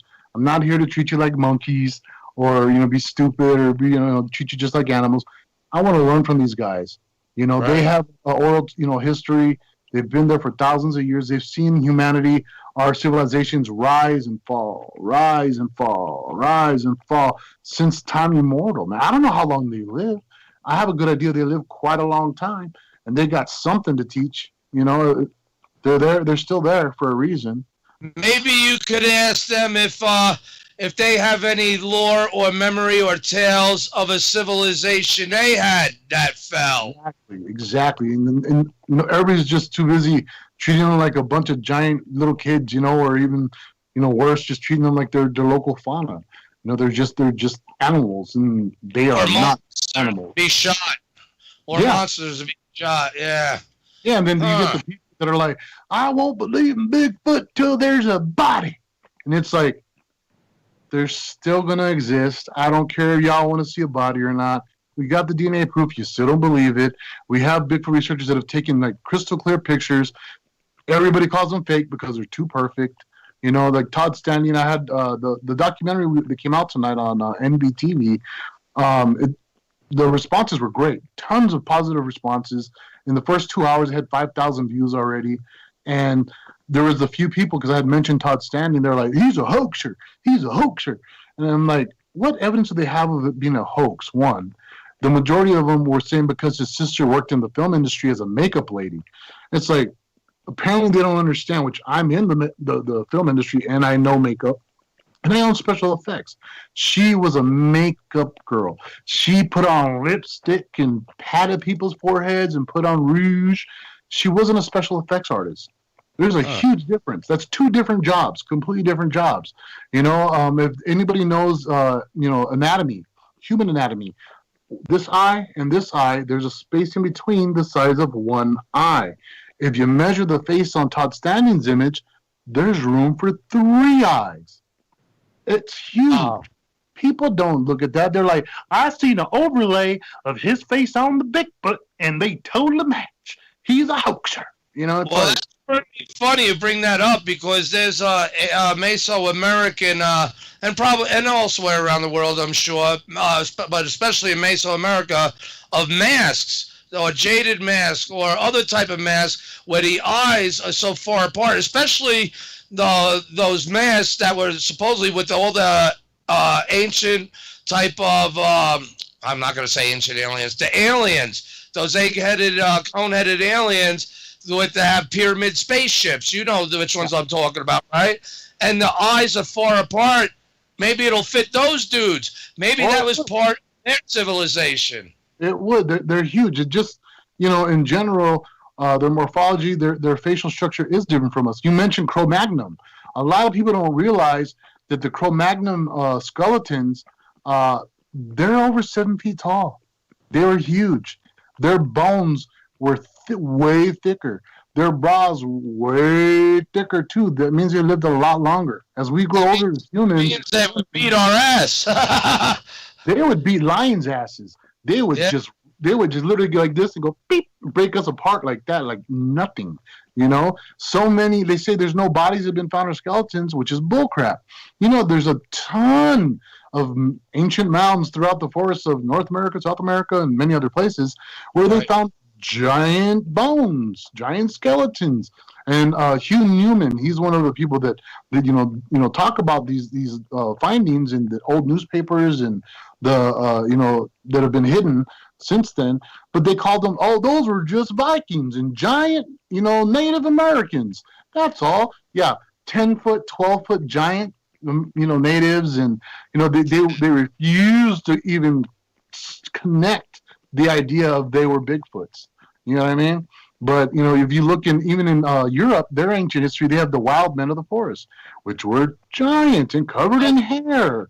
The bones and everything should, like in those mounds. Grace, sorry to interrupt again, but those mounds where they were buried, if they were big feet, their hair should still be there, unless they weren't as hairy.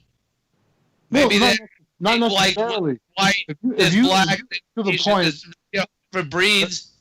Oh, but the thing is, the issue is depending on how far the body is decayed, because even forensic detectives these days that find bodies that have been just decomposed in dirt for 20 years, there's no hair, it's just bones. So imagine 300, 400, 500, 1,000, 1,500 years, the hair doesn't have to stay intact. There has to be specific situations and how they were buried.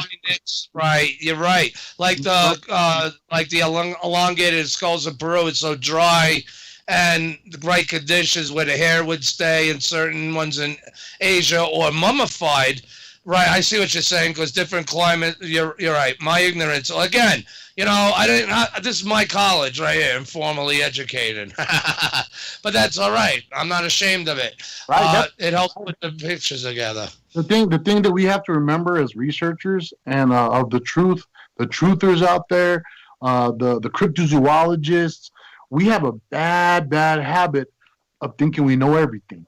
We have a problem with pride. We are very, very prone to willing to argue and not listen because we don't want to be wrong. We have, as social scientists, as amateur scientists, researchers, we gotta be take the initiative and be ready to be like, you know what, I was wrong. Let me learn. I want to learn more, because once you decide you know everything, you close yourself off to any new information, and you've got to look at it all. You've got to question it all. You got to really check it all out, because there might be something you missed. There might have been something that you didn't notice.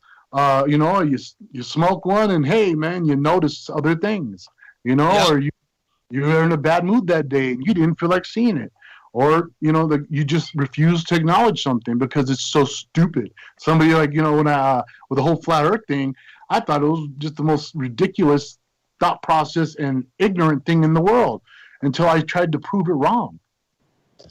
Right. Things change. Things change. You know what I mean? Yep. And everyone that's looking at that show image page, you can also scroll down. There's other images of samples of imagery of Bigfoot, and it looks like Bigfoot moving around in some. It looks like Jesus is sitting there like saying WTF, while there's a big feet standing behind some broken down tree limbs back in the scene there, and he zooms in on the head on one. Yeah, it definitely looks apish and potentially like one of the faces he had shown through that.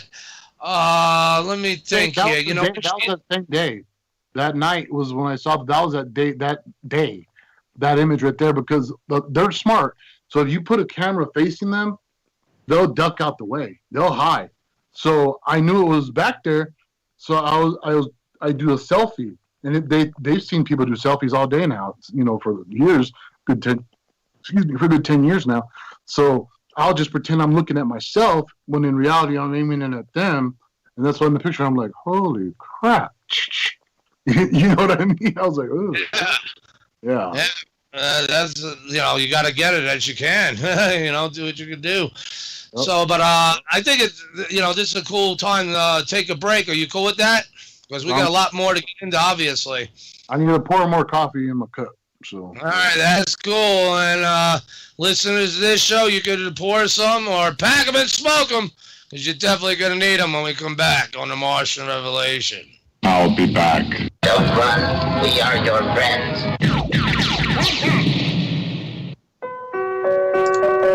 For 5,000 years, the world was ruled with wooden ships by one man.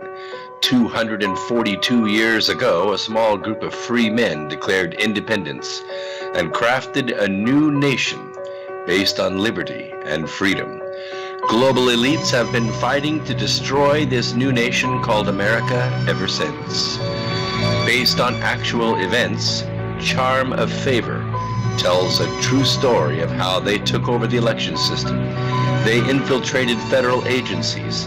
They murdered witnesses, judges, and even presidents to keep from being caught. Now the largest and wealthiest crime syndicate the world has ever known is at war with America. They have already killed hundreds of Americans and recently attempted to assassinate half our congressmen. Still, they escape arrest through an almost supernatural charm of favor. Read Charm of Favor and be prepared to open your eyes to what may lie just around the corner. Charm of Favor is available on Amazon or Barnes & Noble.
hands off. Kamikaze into your soul. Kamikaze into your soul.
Indeed. Welcome back, everyone. I'm Gary Legier, the Mars Revealer, known also as the Mad Martian. Batshit crazy, they say, but we shall see down through time. And, of course, you listen to the Martian Revelation. That's upon you all now with our special guest, Jesus Payan. Hopefully I'm saying that name right. It just reminds me of Mayan. But anyway, if anyone would like to give a call in the timeline, 202-684-6955. Two more times, so write it down. 202-684-6955. 202-684-6955. All right, so that's three times. All right, you snooze, you lose, and you never know. But usually we get a lot of questions, and there may be questions coming in. Odin, any questions out there from the people on the bite waves of the internet and down through time? Let me know. So again, we're back with Jesus Payan, and pretty interesting, Jesus.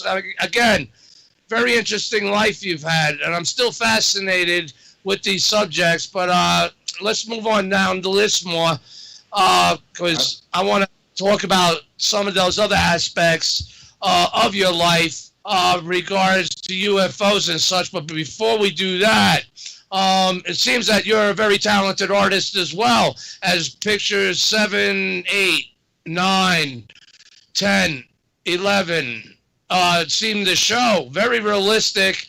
I love the Bruce Lee one, but that's number 9. Let me guess if this is right. Is that Christopher Walken? Yes, it is. Right. Very awesome. Is that Humphrey Bogart? No, that ain't Bogart. Who the hell is that one under him? I don't know. He's an old actor, I think. Am I right? With the cigarette in his mouth? He was in, that would be John Malkovich. Malkovich, okay. And then, of course, the Dragon. Chikondo Bruce Lee. That is, and I think that one was from Enter the Dragon, I think, or Fist of Fury, but I think that's an Enter the Dragon scene, wasn't it? Yep. And then under that, very unique picture there, you know, for the twisted minds of those who partake of Walter White there, getting a glimpse and a vision of some hair. But I love that image. You know, that is an awesome image, bro. Obviously, do you do tats? You look like you do tats. Yeah, I've done tattoos for 28 years, since I was 14 years old. Wow. You know, I'm in the process of the learning stages. I've done a couple, messed up one or two, but it wasn't really a fault of mine, no, because there's different skin textures. And this one dude, I really want to finish, because when I did it, you couldn't even see the lines, and then I would go in, well, damn, what the hell's wrong? But it's because of his skin, and then, like, the next day and such, I was like, whoa. I mean, it was, you know, the English looks great. I was like, how come I wasn't seeing it? So I kind of slowed myself down because I really feel bad of what well, he volunteered, but still, I really wanted to do it, and I feel bad on how it came out because I couldn't visually see the lines taking. His skin was different than other people's I've done. Have you ran into situations like that, and how'd you handle it? Just as Well, I started tattooing myself. You know what I mean, on myself when I was 14. That's how I started. But yeah, you know, people have different. You know, they all have the same amount of layers of skin, but some people's skin, it won't take ink. Some people's skin is very thin and rips easy. Some people have some naga hide.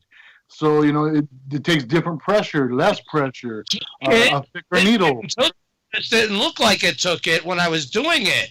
That's the thing. And I was like, I know I'm putting on ink, I'm wiping and everything. I mean, what the hell? It was taken, but you couldn't see it till the next day. Yeah, a lot of times it has to do with the lighting too. Lighting makes a huge difference, you know? So some people's skin, you need a fluorescent light. Some other people's skin, you need just a regular light bulb. I didn't think about that. I did not think about the fluorescent like that. That's a good point. That probably would have been a prime candidate for that particular scene. Sorry, Caleb, but I still want to finish it. That's a badass thing when I'm done. But anyway, but I understand. So, all right. So now we got Bruce Lee there and Walt. Wow. Did you present that image to Walt? I think he would have loved it. Yeah, I sent it to Brian. I sent it to him in the email, and I hope he liked it. You know, I'm the one that chose the hat and glasses for Heisenberg, and he put that on his mantle. Those are the ones I chose out for him on that episode because they didn't know which ones to use, what kind of hat or what kind of glasses. So I got to change. I chose the look for Heisenberg. You know what I mean? So that was pretty cool. Then I sent the image of Bruce Lee. I sent it to his wife. I did an image of Ellen DeGeneres, sent it to them. My Robert De Niro that I did, because of the coronavirus, my show's on hold. But you know the mob. You've heard of the Mob Museum in Las Vegas, Nevada? I've heard of it. I'm not that familiar with it, though, to be honest. It's a 3-story building there. It's a former U.S. mail the mail office, the post office. They took over that and dedicated it to the history of the mob. And I'll be doing a show there at the Mob Museum, and they're going to be putting up that drawing of Robert De Niro I did in their museum, and they're going to be putting my photo up there with the Rat Pack, and also because I've represented the mob and the cartels in so many of my films and movies. So it's pretty cool. Yeah. Yeah, they put you in with that look. There's certain people, they always have that look, and they try to always fit them in with those type of characters. I guess it fits. Hey, if it works too, you know, all the better. But like I said, in reality, you're so much. It's nice to see the perspective of you of where all this goes, and it's inspiring to reach beyond just the things that we see or know and are programmed with, and it breaks from that matrix. And I think you're doing a good job there, in my opinion. Thank you, brother. Man. I really hope I am. That's the goal. Yeah, man. So now, UFOs. Let's go backwards in your life. I could relate to a lot of it, but this ain't about me. But things like this helps me for certain things personally. Things only a couple people would know about, and even some of which they don't. But regards to a lack of a better term, abductions or encounters or experiences. So this started happening to you as a kid in your bio there. The Rendlesham for the Royal Air Force. Is that when it started for you, or did you have prior memories of previous things? And obviously it says it continued on in your life. Do you want to get into some of those history so we can learn that about you too? Because they see you Breaking Bad ass, right? Being able to come forth and speak about these things, for one thing, who's gonna deny your reality and your testimony, right? They may choose to may not believe it or not, but then again, some of these people, something may touch base on, or some familiarity, or even a relatedness. So, can you explain that about your life and where that has gone and the impact since then and even up to now? Yeah, definitely. The thing that a lot of people need to understand, one, I'm not saying it because a lot of people that are out there that do hoax and make up crap, they say they do it to become famous, right? Well, I'm already famous, so I don't need to do this stuff to become famous, right? They say, well, then you can ruin your career.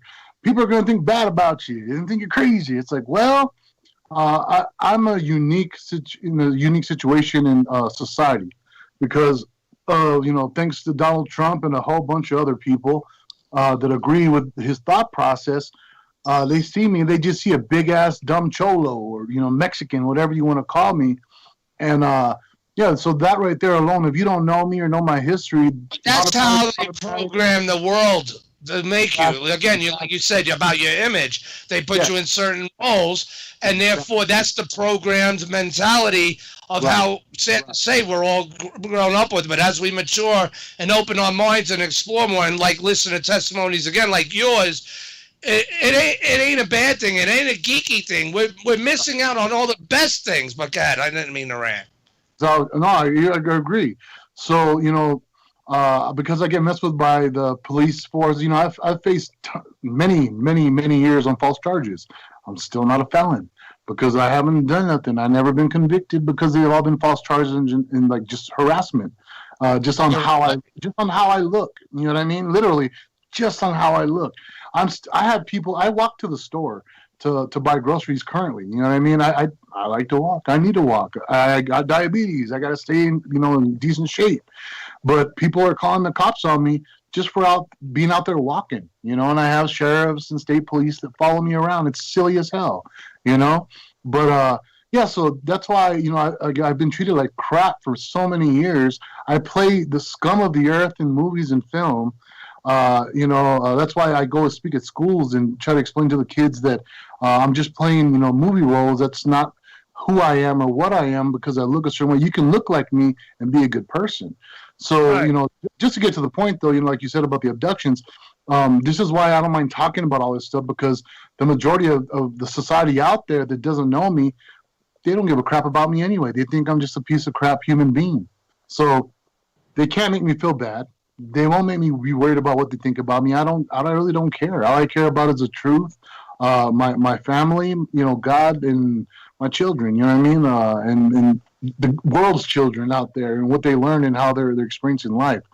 But to the abduction thing, my mom had told me, long time ago that when I was an infant that she would find me, in the morning without my diaper, but it wasn't pulled off, as in like hadn't been undone. I would just be out of it, right? And then, of course, when I was, 4 years old, that was my first vivid memory of a UFO coming close to our window before I blacked out. When I was, the ages of 7 to 12, my mom used to tell me how she hated my drawings because I would always draw pictures of these little monsters with big heads, big old eyes, real scary ones. And again, I'd go to bed wearing clothes and I'd wake up not wearing clothes. Over and over and over, it got to the point where I just stopped wearing pajamas because I got tired of waking up like that and wondering what's going on, Right. So it continued. It never stopped. In 1999, is when it came to a as I say, an alarming rate in regards to it was no longer just memories and dreams. And I had been seeing UFOs constantly since I was 4. I've seen them, once a week, twice a week, 3 times a week. I had memories of being visited and stuff like that. But there was never a time when I was, quote unquote, conscious when it was happening. And that happened in 1999. At first I thought it was bad guys that had broken into my apartment and killed everyone that was with me, and I was being robbed. But that wasn't the case, it turned out, because these things had really, large heads. They were like darker than the dark. They were over me. I thought they were the most powerful human beings in the world because I couldn't even move my pinky. I was experiencing paralysis. And, they kept on asking me over and over in a monotone voice, is this what you want? Because at the time I was so unhappy and, believing what society said about me that pretty much I was embracing it. And I was like, well, fine, then I'm going to be the gangster son bitch you ever knew. That's how they keep people in the Matrix, man. That's how they do it. They program you, and it's like that. What was that? Wayseer by I think that's what it was called, Wayseer Manifesto. It was a song written a couple of years back, and it helps break you free, man. They try to keep you down and your imagination low. That's what's wrong with you, but it's really not. It's what's wrong with them.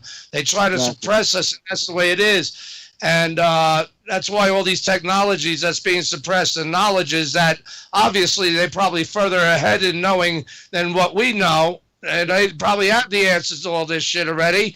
And but that's what we're fighting for. We're fighting for that, for that ultimate Martian revelation, where all of it is all entwined. It's not just the name of a show. It's just a reality, a fact of life that we as Earth and humans and otherwise, obviously, must ascertain and learn to adapt to, because it's upon us. And that's why I'm here. It's back down through time, because I'm on a mission. Right. As you are. So, all right. So that being said, okay. Now, have you had any implants, or has any of these experiences continue on, or do you think that they were guiding you to be on the path you're at now, and what you're really trying to do, rather than what society keeps wanting to use you to program the planet with? I mean, do you see a conflagrance of these things of what you got to do, because you're living in society, compared to where you might be being used by either or to lead you to a place of where you need to be in life, regards to these subjects? Obviously, do you feel like there's a tug of war? Maybe that's what I should have said, instead of a rant. But is there like a tug of war of wills and where you feel you must go? And, being who you are, I think that does add to this, but hopefully that question makes sense. Well, it does make sense, and I do believe that's the longest question I've ever been asked. Well, me more than sometimes it's a lot harder to get to the point with me at times, but I go off my thought process, And I can answer it. All right. Okay. So, all right. First question was, have I ever had any implants? Answers yes. First one was in my eye. Scratched out myself. A little round. Time I implant when I flipped down the freeway, crushed my leg. I fell when I went to the hospital after being shot. In the same way. The doctor asked me if I was in the military or had any wartime, because it looked like I had near a bomb. Said they found 9 pieces of metal up and down my tibia. Oh wow! And I was old, so that must have been the world's quickest, term in the military, which I hadn't been in the military. I'd never been around an explosion like that. So they asked me if I wanted to have it removed, those pieces, and I was like, no, you should probably leave them there, you know. Two, the other part of the question was, do I feel that they've been guiding me? I say yes, definitely. For the first 24 years of my life, I think they've been protecting me more, saving my butt, you know, when I, you know, get into just stupid situations where my life was... to that too. It's not a coincidence. That one happens too many times. But go ahead. I'm glad someone else said it. Go ahead. And then, like I said, in 1999, when they were visiting me in the open with lights on, when I was conscious and scaring the hell out of me and freaking me out, at one point I finally asked. I looked up and screamed, you know, at the roof, and I said, "What the hell do you want with me?" You know. By then, I believed in God again because I thought I had been visited by demons, and then I realized they weren't demons; they're possibly angels. Possibly, yeah. I've been visited by both sides, apparently, both evil and good. And like I said, I got so upset because, you know, all my life, I'd been abused by my father physically, and a lot of society and the police, and, you know, blah blah blah. I asked, you know, I looked up and I said, "What the hell do you want with me? I'm just a piece of crap, you know, bouncer at strip clubs, gangster, bad guy, you know." I'm a society, as so I was told many times. And I heard a voice, you know, a monotone voice say back to me, you know, "Your mission is to teach mankind how truly special they are and who God truly is." That was it. End of transmission. There was no more, no less. I was like, "What the hell are you talking about?" I had at the time I had, you know, just went to high school and art college. So I was like, I ain't a teacher. I'm not a Bible scholar. I don't, you know, I didn't study ancient history. But yeah, within a week, I had a job at a museum and access to ancient history more than I could ever imagine or want. I was just, you know, presented with just one cool thing after another. You've heard of Eric Van Daniken, right? Yes. Yeah, I got invited by Eric Van Daniken to go research with him, you know, and I mean, just the craziness goes on. And then in 2005, I was upset because like I would try to hold these lectures, quote unquote lectures, my version of UFOs in the Bible and whatnot, and nobody gave a damn. Just a handful of, you know, retirees, little old folks would show up to them, and, you know, if I'm going to change the world and teach the world, I needed young people. Yeah, and you know whose fault that is? Again, those who are programming us to de-think, and, you know, then they create that, so it makes it harder for these subjects to be looked at, or for those chosen or being led to help wake these people up to that reality again. That's a warfare tactic. There's war with each other. So then in 2005, I lost my business. I had a tattoo parlor, tanning salon, art gallery. In that same week, I found out I had a 3-year-old daughter, was getting sued by the government for child support. That's how it always does happen, especially when you get 20 grand in the damn. Never mind. Yeah. So also in that week, my parents told me they want to be me to be the one that takes care of them until they get old and handle their funerals. So it was a very intense week. So I prayed, you know, out loud, and I looked up in the sky and I said, "Hey, I'm trying to do what you asked, but nobody gives a shit." You know what I mean? The only way that I'm going to get the world to listen to me is if I become, you know, known in film, on TV, on the radio, on the internet. Yeah, I go, that's the only way. If, you know, this is going to work, I need to be put out there. I go, just standing on a soapbox ain't doing it. And 28 days later, I was fighting Steven Seagal in a movie. Right. But that ain't getting the word. Could also be the enemy pulling you to where it wants you to prevent you from the path of where it's going to lead you, because the Lord will lead you. If you're being led by the Lord, you will be led. Like Jonah, he didn't want to go to Nineveh, but he wound up there, didn't he? So, you know, no matter what he tried to do. So our steps are not our own. those are enemy tactics, because you may be in those films, you're getting known, but that are, like I said about the programming, they're not seeing this side of you, which needs to be and is the dominant side of your personal life, but the impact on society has been misconstrued by the programming that we get, even though we're entertained. Exactly. So the interesting thing is that in all these movies and TV shows that I've done, it's got my face out there around the world, literally around the world. Yes, and sir. The cool thing is this. I'd be interviewed, for my movies and TV shows, and they'd say, "So tell us, Jesus Jr., what do you do between your movies and film?" And I would tell them, "Well, I hunt for UFOs, ghosts, and Bigfoot." And that's what started getting people, curious about that side of my world. And just like right now with you, now, my fans that I literally have millions of them around the world. Right. Now they have a reason to listen. They have a reason to see what the hell's going on and what I'm talking about. So the enemy uses you. Yep. So the enemy uses you for what it wants of you in life. Therefore, in a way, as a temptation.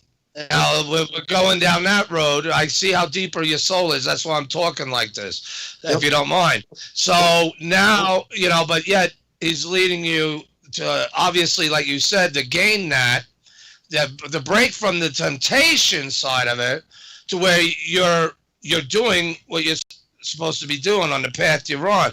And that path is only going to grow because it also crossed paths with the Martian revelation. And we're all combined, whether they all see it or not, or you or anyone else sees it or not. I'm convinced of it because, again, I'm phased back through time as a man on a mission. And we are going to make our fate on this new timeline we are now in. But I'm crazy. That's fine. That ain't the important thing. The important thing is succeeding in what I'm having to do and where I'm led to do. And I was told I got to believe and I got to have faith. Those two things, I will admit right out, was said to me. Take that as any of you would want it. So it's not a coincidence that you're on here, and it's going to be a booster in time.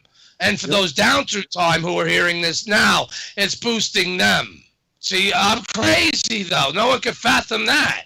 But yet, lo and behold, that's the reality. And in time, it's going to become more so when the Martian revelation becomes just as a household name and a face, pun intended, as you are, and even beyond that, because it's got to scope the whole world. And like I said, I just need 2% of you to do what needs to be done and what will be done. And America will not just be made great again, it will be made great permanently, and history will be changed at least until kingdom come. That's the whole reason we get the scripture of what kingdom comes describes. And it don't have to go that way. Jonah was a big proof of the evidence of it, and Nineveh. But lo and behold, it may still go down anyway, but when we change things, it don't have to go that way. Kingdom come is going to come when kingdom comes, and the king who's going to lead that kingdom, but it don't have to go down that way, because like the scriptures say, and Jesus, I'm sure you're well familiar with this, that the hardest part of why people are doomed and destroyed is for lack of knowledge. Yep. And that's the one. That's the number one. Sin's the other, and man's decision and all that, but it's mainly the lack of knowledge. And what you're helping to do is to help break those programming chains and put out there the door to open those knowledges where, like Dr. Carlotto and his work, the work progresses. You don't have to be embarrassed to come up with a theory, which he's not. And then to detract from it or not still swim in the waters as it was, especially when there's unknown sharks or predators. That every new piece of data is new piece of data which builds in his work, his foundation as well as yours. And your foundation, well, you definitely were on the scene. You got your face out there. Now the foundation is upon you, and you faced the Martian revelation, and that's going to help bring it in, brother, and also many other walks of life and fields. It's not just about Mars. It's not just about an image show. It's about the Martian revelation, because remember, it's Moon, Mars, beyond. We have to have the Martian revelation overall, and all these understandings and researches and knowledges for us to reach beyond. And you know, because that's what threat comes from too. But we have to adapt to that. So I definitely like where you're going. And so what other experiences and or communications and or happenings and encountering or memories with these beings, for lack of a better term, and what do you remember of them, if any of your memories you feel were wiped away? Which hopefully, I don't hope that, but for my case, I like to know, because these things, like I said, I got personal reasons too of certain things I say and what I say and why I say it. Okay. Well, the other memories I have would be ships coming down, me going on them. A lot of it sounds like, you know, being in white rooms. I've had experiences where they've had me be sexual with another female, but not in the creepy, kinky way or nothing like that. It was just very medical, pretty much. There was, I have memories of somebody teaching me how to use my mind. It was a white room. One of the times it's an all white room, and what looked like giant rolls of carpet, but they were like solid white cylinders. But I'm just comparing them size-wise to giant rolls of carpet.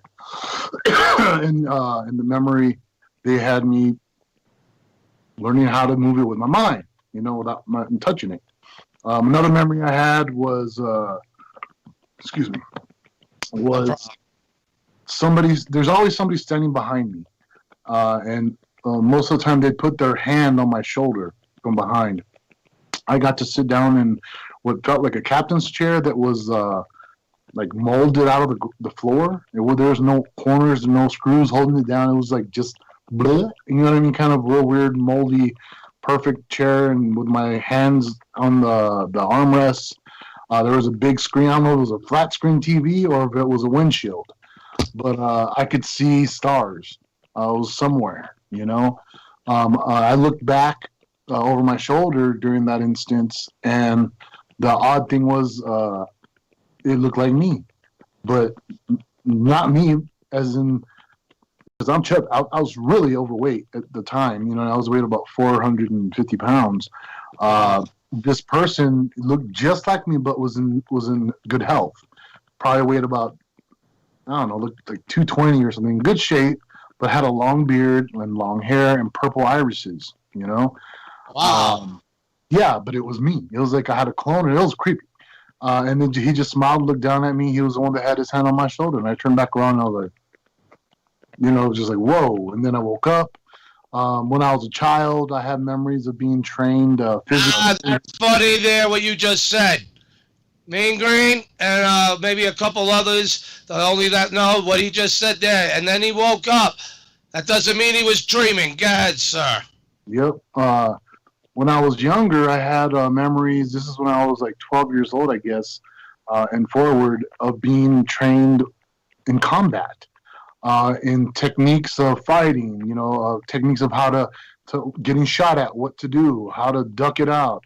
There was a giant above ground tank, black tank, a water, you know, like water tank, and I had to climb up it, and there was what looked like scuba divers inside there, and I had to get through them, you know, fighting to the other side to get out. I mean, these strange obstacle courses. I had more recently, as in my adulthood, a lot of odd dreams of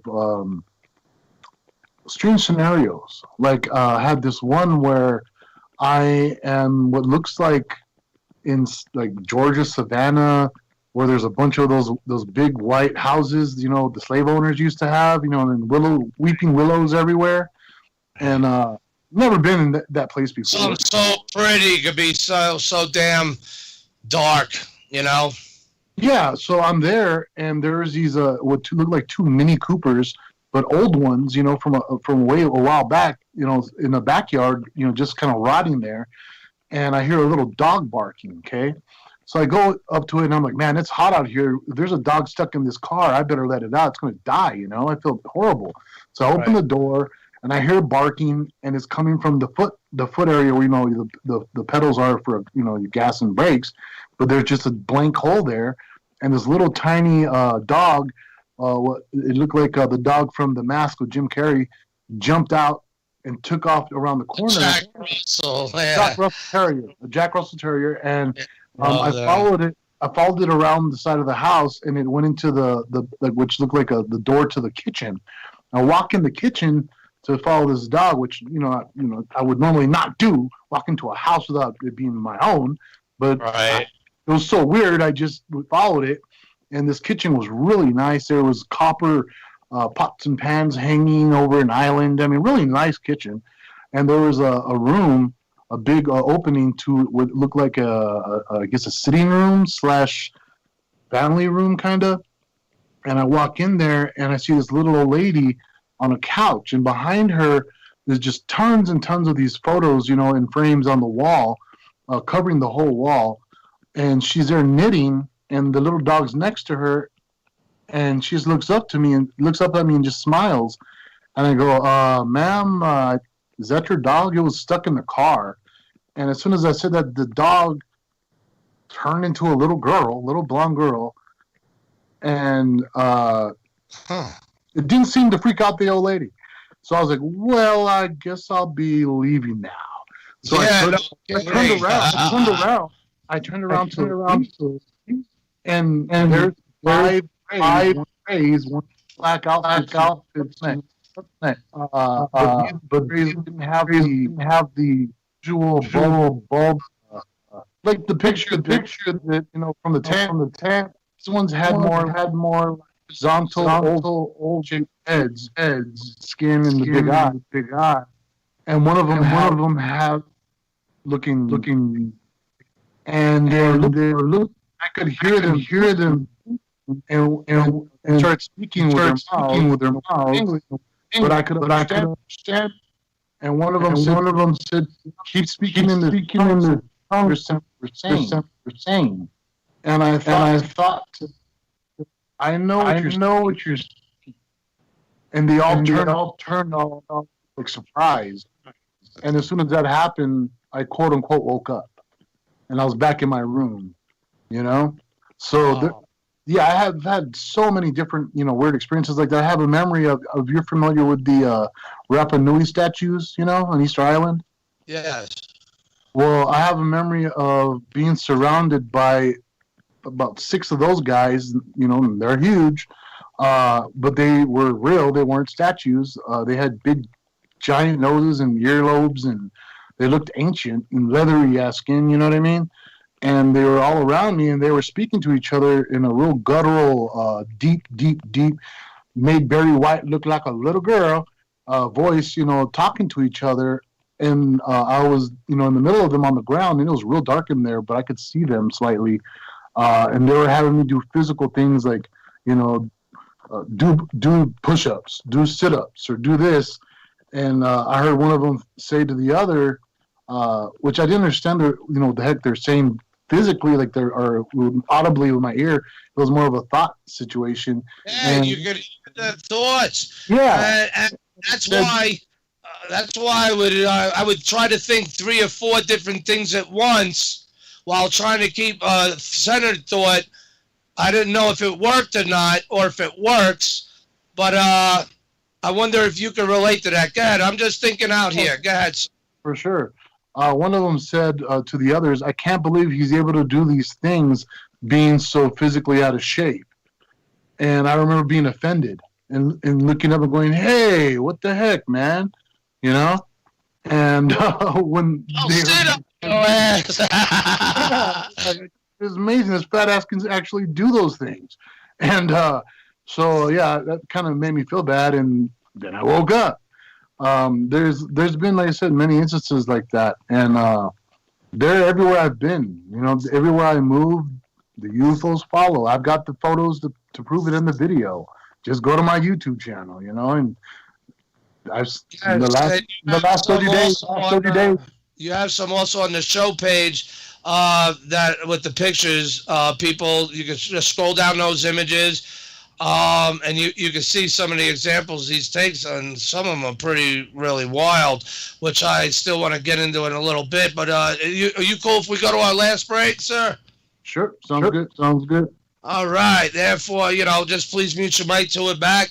And listeners, you have the opportunity to pack them and smoke them, because they're still definitely going to need them when we come back on the Martian Revelation and check out more of this and hear more from Mr. Jesus Pine Jr. I'll be back. Don't run. We are your friends.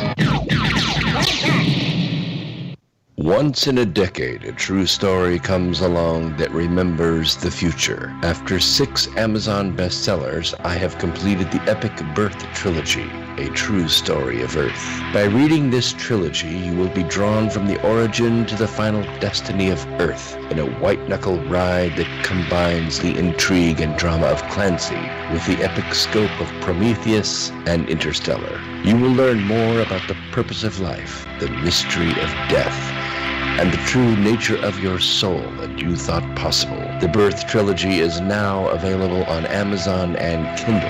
The audio version is a free bonus when you buy the paperback, so even if you're not a great reader, don't worry about it. I read it for you.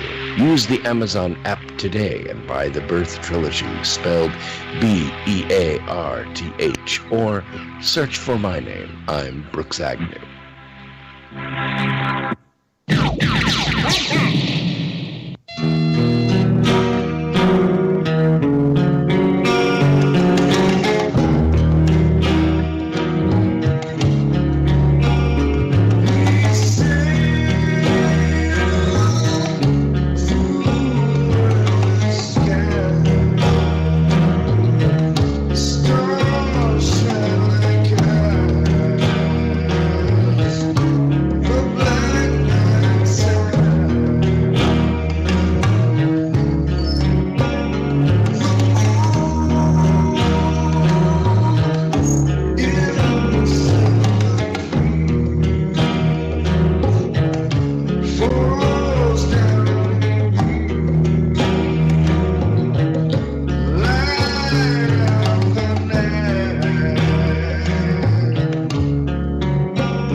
We're all on that planet caravan.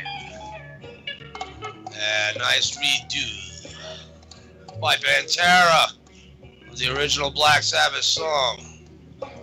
How fitting, though. Future proves past. That's what we shall do on this show. Welcome back, everyone. I'm Gary Legier, the Mars Revealer, known also as the Mad Martian. Of course, you're listening to the Martian Revelation that's upon you all again now. And we're with our special guest, Jesus Pyan. And, oh, by the way, people, shit. Cool. Damn it. Sorry. Please hit that big red, white, and blue American donate button at the top of the show page because, well, again, you all know the scoop. I'm really tired of having to do that, but I gotta ask, and it is what it is. But times are hard for everybody, man, you know, and that's what being real is all about. You get kicked in the nuts. Like Rocky said, you know, it don't matter how many times you get hit. That's the true winning. So with that being said, you know, we're winning. 2 years on the mark now, Odin, Mean Green. Phase back through time. This show literally, myself, well, believe what you want. I'm crazy. But we'll see where time goes. But the fight continues. But all I need is 2%. That's why it is what it is. But, you know, we've come far. And we're going to go much further because we're going to make our fate. And Jesus Pyan, sorry about that, is helping pave that way on this new timeline. So speaking of which, all right, so we're back. We're getting a couple questions in. But before we go there, I want to go back to that picture page because, you know, again, everyone, you can check out the UFOs and stuff that he's obviously, I'm assuming you filmed yourself, right? Yes, sir. All right. But as the other pictures of Bigfoot there, and we went over that. There's a couple more things I definitely want to go over. That stone heart. Oh my God. Number 25, people. That's, well, now I gave it away, but people probably know it. You're fans and stuff. But that's a stone heart, and it also still looks like a heart. But go ahead, sir. Oh yeah, that one we're living on the Navajo reservation up in northern New Mexico, and me and the wife would always go out and look and do, you know, archaeology. I've been doing that for years. Like I said, I worked in museums and whatnot, and yeah, we started finding all these different body parts, pretty much that are fossilized and petrified. And when my wife found that one and we wet it, it looked fresh. It looked like meat still.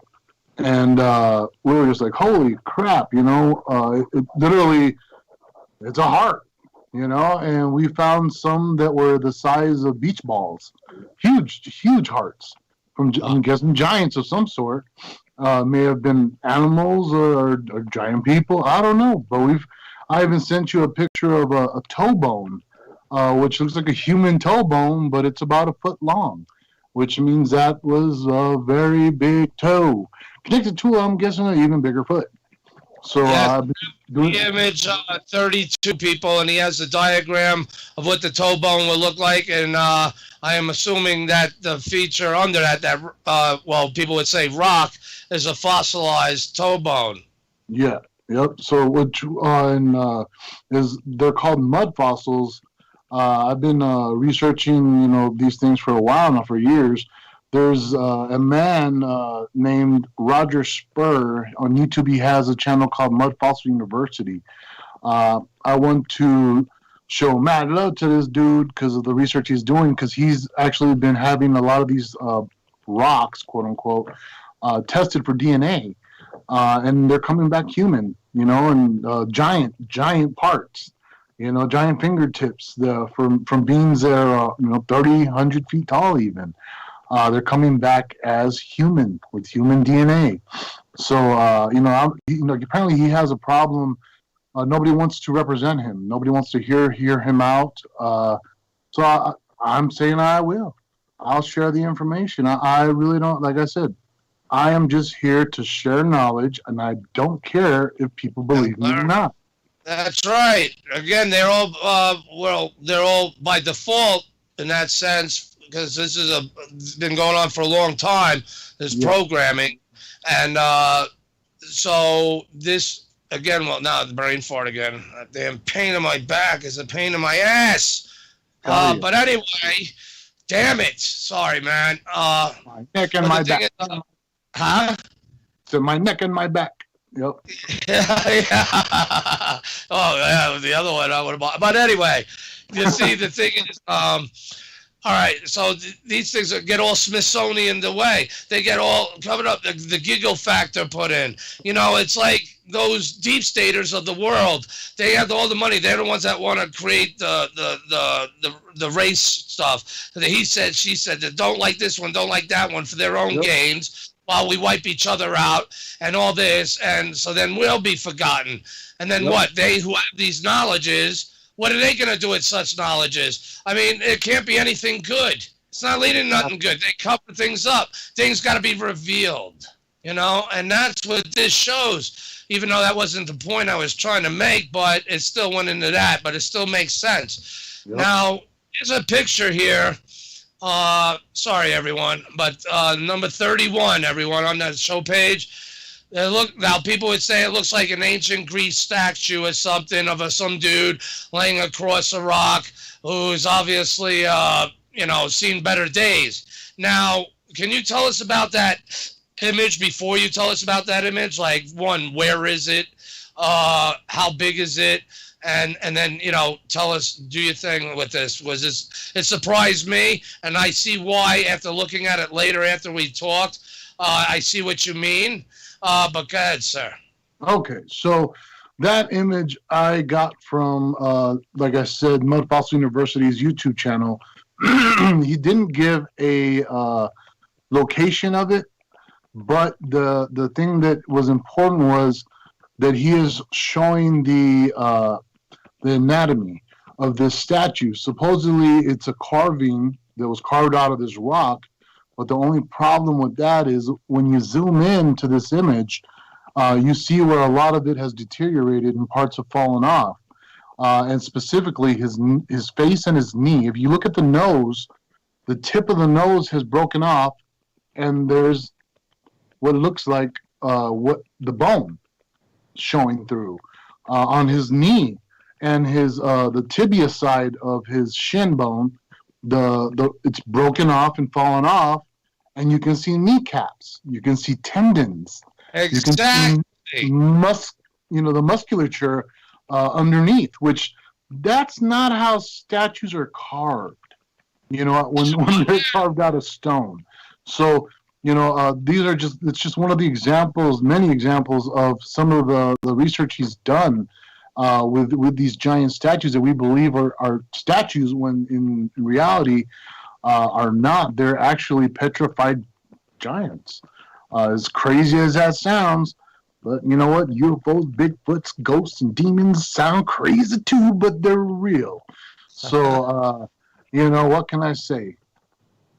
Yes, very much so. And that's what the implication there. And that's what I was looking at. I was like, damn, that knee looks too perfect. And then you can see that bone there. And like you said, the torn skin and muscle. Yep. Now, what would have made him petrify or solidify? And you could tell he's a different color also than the rock around him somewhat. Yeah. A little bit. There's slight differences, at least by what I'm able to see here. And how big is this thing also? That statue is well over 100 feet. Wow. Yeah. So it's huge. It's huge. That brought up other subjects that you told me about, like other examples that could also be seen in Egypt. You mentioned Brian Forrester. Yeah, Brian Forrester, he does a lot of videos of Egypt and the pyramids and the statues at the pyramids. And one of the statues of one of the pharaohs is laying on its back. It fell down, apparently. And part of the chest cavity broke off, And what's interesting is if you look carefully on the side view of it, you can see a rib cage, the ribs inside. So whatever this, being was, at some point, they put a covering on him, almost like like plaster Paris, I don't know, cement, pulverized granite, and smoothed it out, encasing them, pretty much like a mummy, encasing them inside these giant, statues, which makes you wonder what other, statues have actual, beings inside them. If you look at some of the hieroglyphs and drawings that the Egyptians were big statues. These aren't the little normal Ramsey-sized, human-sized statues. These are colossal, right? Huge, colossal. Yeah, they're we're as tall as their ankle. Like you said, grasshoppers. And in some of these images of the paintings inside, some of these places that he's researching, you'll see depictions of giants carrying stone, the big square stones for the pyramid, and then you'll see a person, a real actual photo of a person standing next to the same shaped stone at a real, live pyramid, and they're barely as big as the square. So these depictions fit the same exact size as these statues and these bodies that are in them.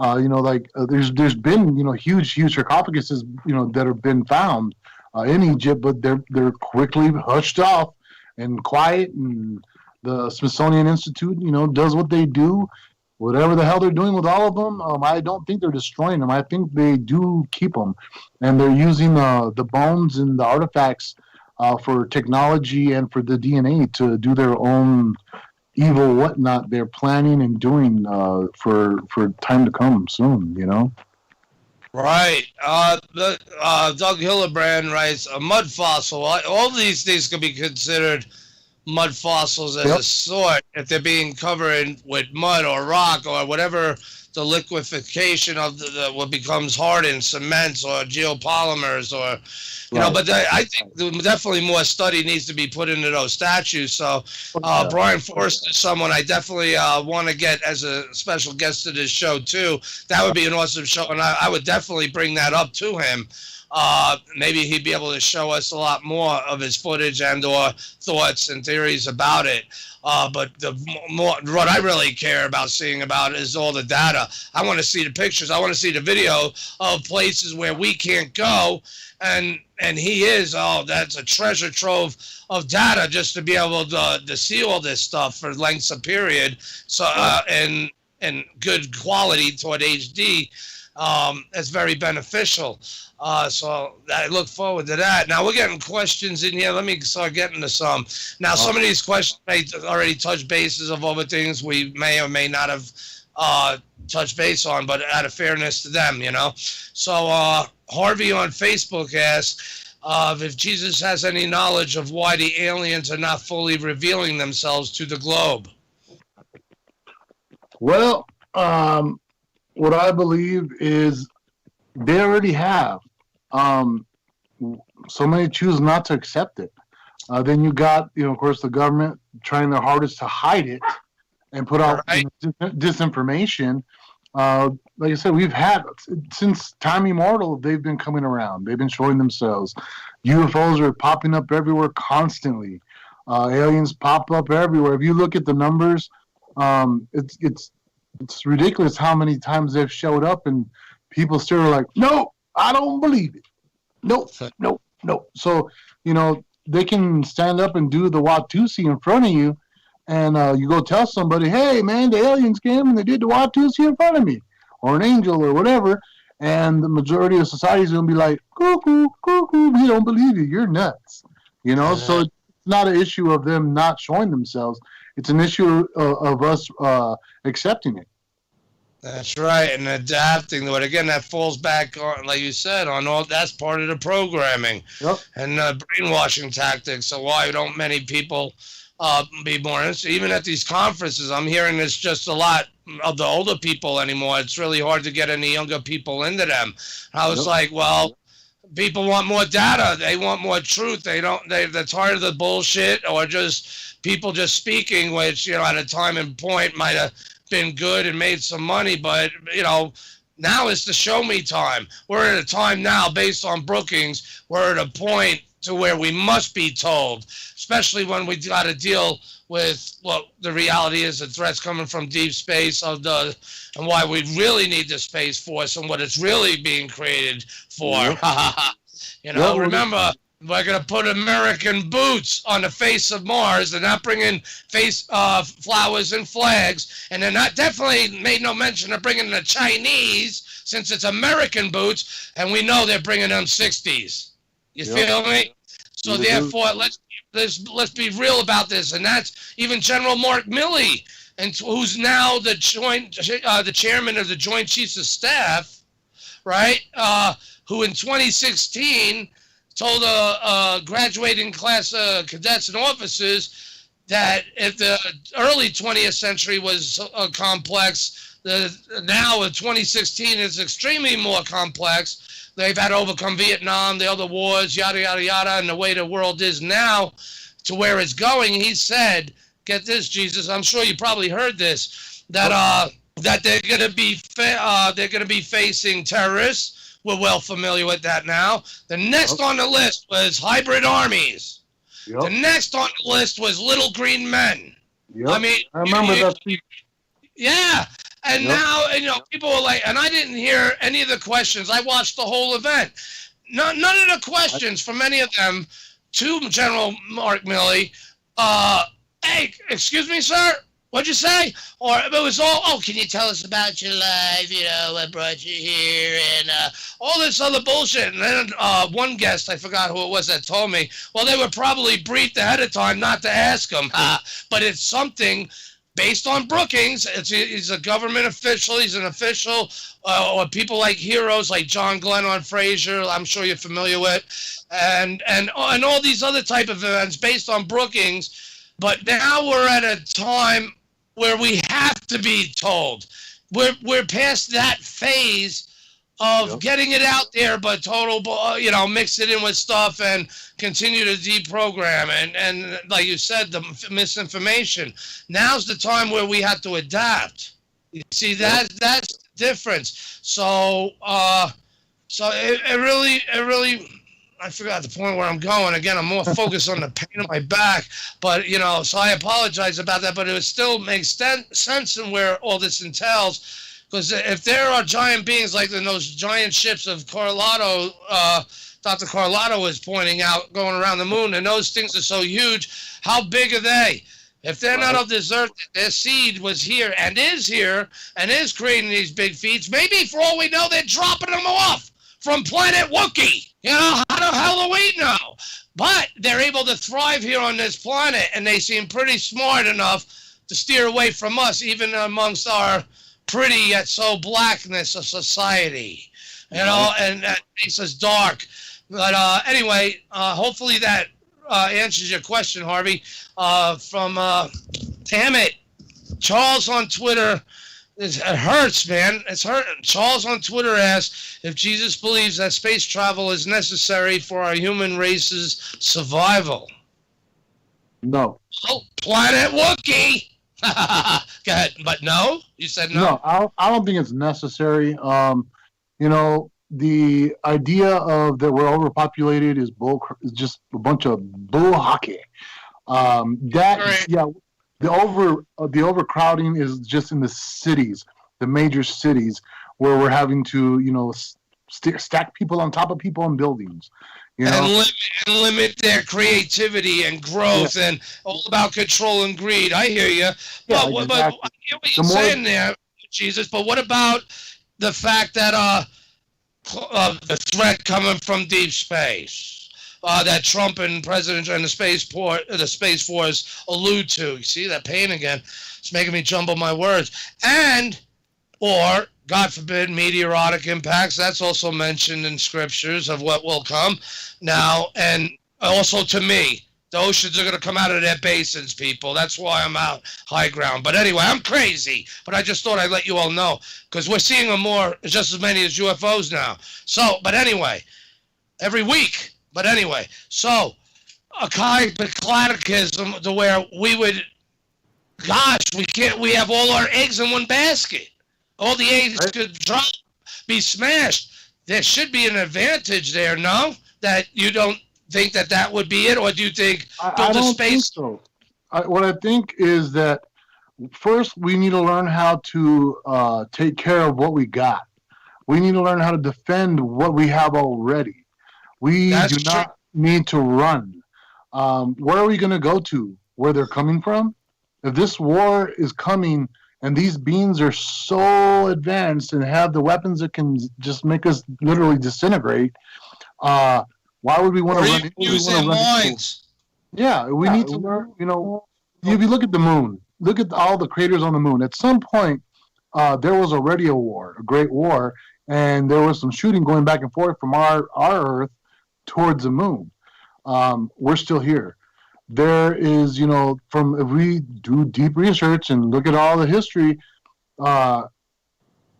there has not been a time when we need to leave. We've been trying to leave for a long time, but for some reason we're not supposed to leave. We've been put here for a reason, and we can't even handle and take care of what we got right now. What makes us think that we'll be able to leave this planet and inhabit other planets and not destroy them as well? We need to figure out how to take care of this place first before we try to venture out to other places that require a higher intelligence and a system to survive in, to thrive in, when we have exactly what we need here and we're treating it like crap, you know? I agree. That's right. We got to overcome those turns. Did you ever see John Carter? Oh, I love that movie.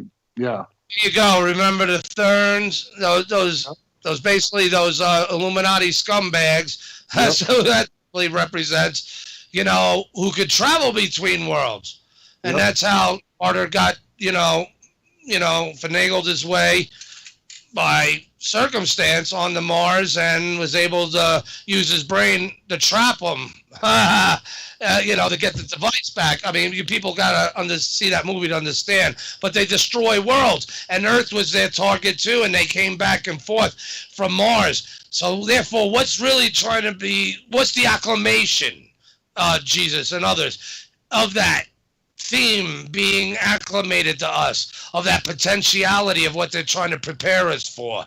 That's what, you know, is the bigger picture here too. Because remember, there's two sides at war with each other.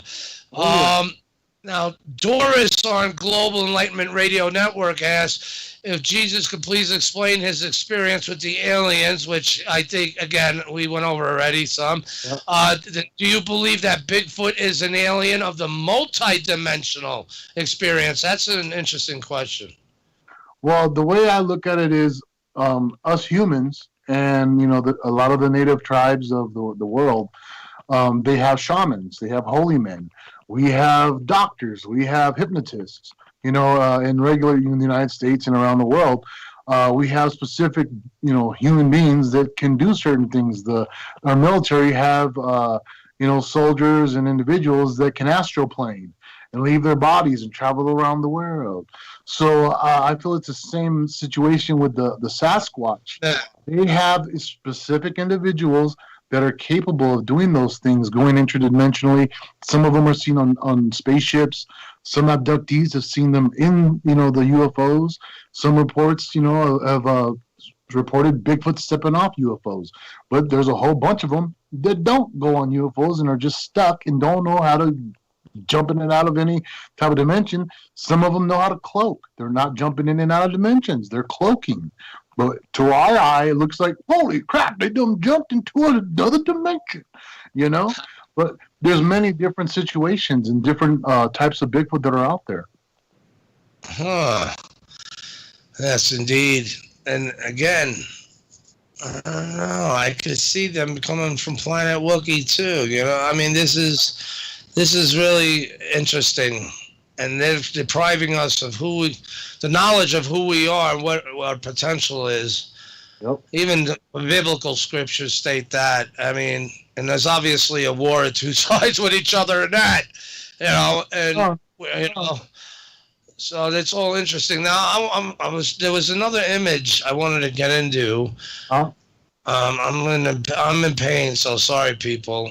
Number 35 and 36, everyone. And now this one's pretty interesting with a concept. There's a couple more questions too, but I want to touch base on this first, if it's cool with you. We got sky, we got an ocean, we got I guess, a model of the flat Earth. And sorry, I can't read all the words inside the drawing and whatnot. And then the number 36, I guess it shows it up more close of the dome, obviously under a sea. Yeah. All right, please take it away. Take us away. Okay. So that depiction of the dome and the little words that are on there is straight out of the Bible. Okay. The description of the firmament, the waters above, the heavens, the waters below. Like I said, I have I believe a duty as a researcher to really look into all research, to test all theories, test all equations given to us by NASA, by our scientists, by our researchers and all that stuff, to find out what's real, what equations are truthful, which has been pseudoscience, which has been bullcrap, and a lot of the research, there's a lot of footage of on spacewalks where there's water bubbles, Ain't that incredible? I've seen that. Yeah, then there's the space shuttle when it takes off. When the cameramen put their aperture really, really bring in all the light, and it's a timed shot that's films for one picture, and it just continues taking a picture as the space shuttle flies. It never flies straight up. It flies up, then sideways, and then down. It looks like it lands in the ocean. They never go straight up. There's other, footage of the space shuttle or missiles almost like skipping on water, leaving a wake, on the edge of something up there. There was, Project Fishbowl, when we were shooting at the atmosphere, they say, but you could see during the nuclear explosions, it's hitting something. When Admiral Byrd talked about, the Germans flying out there, 7 of their planes slammed into an invisible wall at the edge of Antarctica. So, doing all this research, it keeps on pointing towards what the Bible says being real, that there is water above our dome that's around us, and this dome's transparent, but as hard as metal. And, that's my depiction. I put that together to show what I believe we're possibly in, which is at the bottom of a giant ocean. And that means all the space missions going on is bullshit. Yeah, exactly. Because, the people are like, you're full of crap. You don't know what you're talking about. I've seen pictures of Earth. NASA showed them. But when you do the research, you find out there is no real full pictures of Earth. They're photoshopped. They're put together. Who was the astronaut that was stuck in a module while they went down? Was his name Collins? I can't remember, but one thing that I remember him stating, that what fascinated him more than his amazing view of the surface of the moon was looking back at the Earth. Now think about this. It was more fascinating than the view of what he was above the moon, able to see, being in that historic moment, what fanciful, magnificent desolations exist there, for those of you that know the term. The more fascinating he was by what he saw of the Earth, which means, I bet, just possibly bet, Robert Morningstar has a picture to where you have the moon's view and then you have this weird triangular shaped thing. Well, what would that be? What if that is the view of the Earth that mesmerized him, astounded him, that affected him far greater than his view, being who he is in history, where they were, what they were doing, than the moon? Why? And I said, because the shape was it round? You can't make this shit up. Remember, they're all under classifications, but there's just certain things that was said, and it makes you wonder. It really makes you wonder if there's something to it. So keep rocking, Jesus. Okay. So one of the problems of the astronauts, that took you. Can you remember the picture called Earthrise from the moon? Yes. Okay. Yeah, that famous. You're right. Yeah. The problem with that image is whoever they got to make that photo, okay, that person that the commercial artist that did that forgot how big the Earth is compared to the moon. When you're on the moon, you're not going to see the Earth the same size as we see the moon from Earth. That's right. If you were on the top of the moon and you're looking at Earth and you took a picture, you wouldn't see an itty bitty Earth in the distance. You would literally just see Earth. That's it. That would take up the whole picture. The whole picture. Okay? When they sent the images, they said they took from 1 million miles.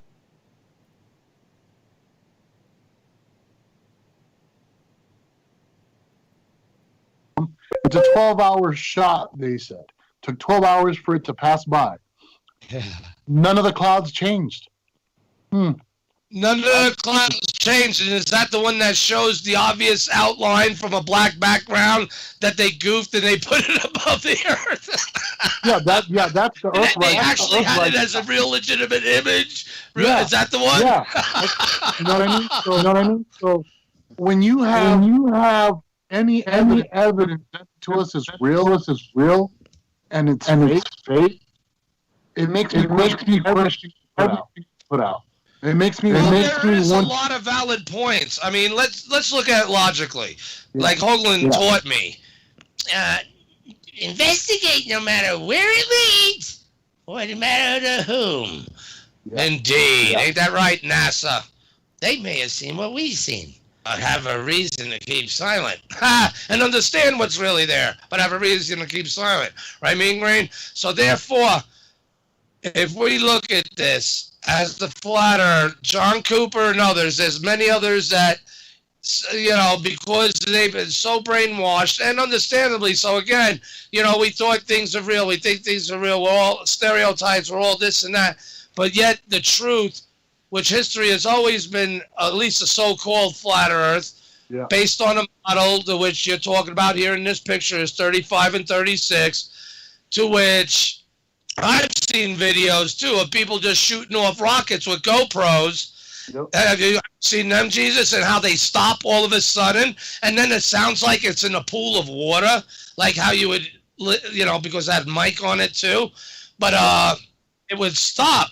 Now that's going straight up. Like you said yourself, the rocket shuttles, they all wind up angling like they're going, why are you going sideways? Hey, you're burning fuel. Go straight up. All right. So therefore, with this model of a flat earth, I don't think it's entirely far-fetched. If our earth is not like that, I could certainly conceive it, especially by a highly intelligent races as such as Dr. Carlotta's analysis of those miles-long cylindrical types hauling ass over the moon, and who has them on. Therefore, they could possibly do what this picture shows. If that's not this Earth, it could definitely be something somewhere that's created. Now, is this planet like that? It's possible. Remember, again, was the view of the Earth. That astounded him more. That either tells us that Collins was trying to tell us it's bullshit, and he got to see what the Earth really looks like, because that's what, mesmerized him more, or the fact of the you see where I'm going here? There's two ways to look at it, and either way is very implicating. Oh, yeah. Well, and the fact that all of NASA right now, even our presidents have said that they're very excited to eventually be able to leave low Earth orbit, finally. Right. The Van Allen belts and everything. Hey, didn't we already go through that? They're worried about radiation, burning it out. Then why are they talking about aerogel? And then, putting them on our computer parts inside the satellites. Wait, didn't you already figure this shit out already? If you're outside our solar system, you had to have figured that out and more. Exactly. So, when Buzz Aldrin and Neil Armstrong were in a press conference, in the 80s, a reporter asked them, they said, hey, guys, how did y'all get in and out of the Van Allen radiation belts 14 times without any problems, without any radiation issues? What's the answer? And they said, this is, I love the answer. It's so freaking funny. They said, well, you've got to understand, we hadn't discovered the radiation belts yet, so we didn't have to prepare for it. Yeah. Therefore, he ain't saying that he went through it or not. How? Avoidance. That's pretty telling. Exactly. Now,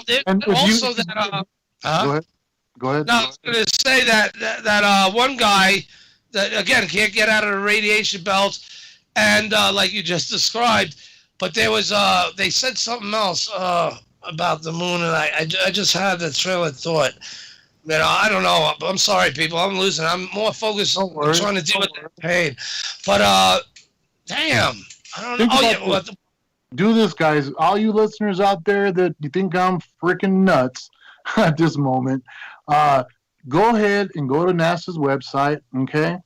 Download the largest file they have of the moon lander, okay? Download that and then zoom in on the moon lander really well. Go up and look all over that moon lander, and you'll see that it's put together with Scotch tape. There's waffle boards. Tin foil, aluminum foil. Yeah. And what looks like, heating lamps from a restaurant as their thrusters. And remember this, if, like I said, do the research, guys. You got to pull your head out of your asses and do the research. Stop just listening. Do the research, and and research what a vacuum is, okay? What an actual vacuum is. NASA tried to train their astronauts one time in a real vacuum chamber, and they almost killed the astronaut because in a real vacuum chamber, all liquids boil.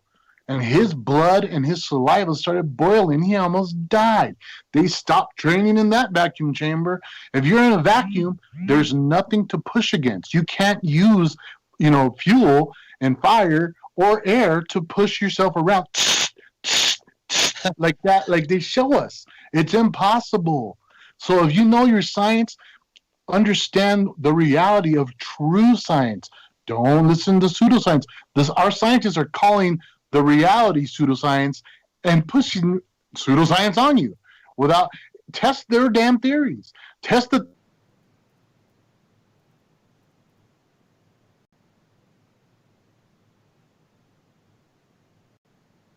too. I mean, for those who could think intelligently, militaristically, and just just to be an enemy, that they would lie to us. What are they trying to prevent us from learning? Yep. That we're living in the creation. Therefore, the story of being created goes against the deception mode to steal all that glory away from a creator. Exactly. Now, just follow me. Therefore, there you go. I mean, what one was to say on that point? I it's yourself out. I believe my mission is, I'm trying to tell the world, you guys are special. We are significant. We have been made, to understand and believe that we're not. Everything that's been put forth, the Big Bang Theory, that we're an insignificant little dot in the giant galaxy, and it makes that okay for our governments to kill us, to destroy each other, to murder each other without any type of, remorse, and that, it's okay to do all this horrible crap to each other and to the animals of the earth and the earth itself. We are very important. We are that special that, hey, it's possible we are the center of the freaking universe, and I can't say I know that for sure. I admit that. It's a theory, just like the theory of everything else. We can't be sure, and that's the one thing. I believe, and from what I've experienced and what I've researched, that the story is we were created. There is a God of some sort. He hasn't come down and said, hi, my name's George. No, he hasn't. But I've seen so much and experienced so much, and that's out of this world that it's pointed in every direction to there. Yeah, there's a God, and we were created. There's angels. There was giants. The Nephilim are real. Giants are real. Bigfoots are real. You know, yeah, there's just so much out there that the people don't know and won't research and refuse to research it and still claim that no way, dude. You know, and you guys are crazy. It's like, well, once you do the research and find out for yourself, then come back and tell me that. Until then, I don't care what you think, I'm afraid. Right. You got to keep following the data no matter where it goes or who matter it leads to. And that's what I was trying to think of. Right. Exactly. Now, because that's how we adapt. You know, and that's just how it is. Theories and models change. You don't make your whole life off of one theory and then expect it to stay forever, to stay on the mountain. We all perish. Progress must go on for the children and for humanity. But that's what I was trying to think of earlier, is when Buzz Aldrin said, I think it was a year ago, a little 8-year-old girl asked, how come we haven't been back to the moon? And he goes, that's not an 8-year-old's question. But then he goes, well, the answer is because we never did. Never happened. But, whoa! And we were like, wow. So therefore, the way he said, you know, like, no, you know, exactly. That's not an 8-year-old's question. Who put you up there, that little girl? You know, that was awesome. But that's part of all the acclamations of what things we must be told. Was there's a threat coming from deep space. It's either the king of the kingdom of a kingdom come, or it's the other side, or it isn't some type of extraterrestrial race that's coming upon this planet, round the hole. They have access to get in. Obviously, they appear through maybe portals. Maybe those portals is invisible doorways to get through a dome, if there is a dome. That's very interesting. You know, so these are definitely more subjects that need to be covered on this show, and it will be, with fairness, you know, and people, you know, maybe they'll be jokers, you know, people with the rings around Uranus's type mindsets, but they still listen. Now that's the way they deal with it, is by joking. Oh, that's how you got to adapt and ask more questions, because somewhere within all the bullshit is the truth, and you got to put the puzzle pieces together, because for some reason that much is being allowed, and the enemy cannot stop that. That much I have learned and seen. So there's two sides at war with each other. So this is very interesting, but we got more questions here, and then I know I don't want to waste your whole night, but thank you. But Linda on Facebook asked, how does the theater industry in Hollywood feel about the idea of aliens and other world beings existing? That's a good question, since, like you said, you're in that world. And how do they treat Jesus? Well, I'd say the one who's coming, as well as how do they treat you? Do they, because your name's Jesus, do they support do they support your quest to validate your beliefs? No. The issue with Hollywood is there is a secret society. The Illuminati is real, and they do put forth, you know, the reality of what I'm talking about, you know, in movies and film, a lot. And that's kind of the whole deal with the Illuminati. Their deal is they roundaboutly show the people reality, so that they don't have to deal with the karma involved of what's coming. They pretty much believe that if we show them roundaboutly, it's their fault for not listening, not doing or reacting or protecting themselves from what's coming. We told them, ha ha ha ha, in a real screwed up roundabout way. The flat earth, you know, all these things, giants, you know, it's all there. It's all there. And the day that I openly said that I no longer was going to represent negative roles, that I was not going to sell my soul. You did that.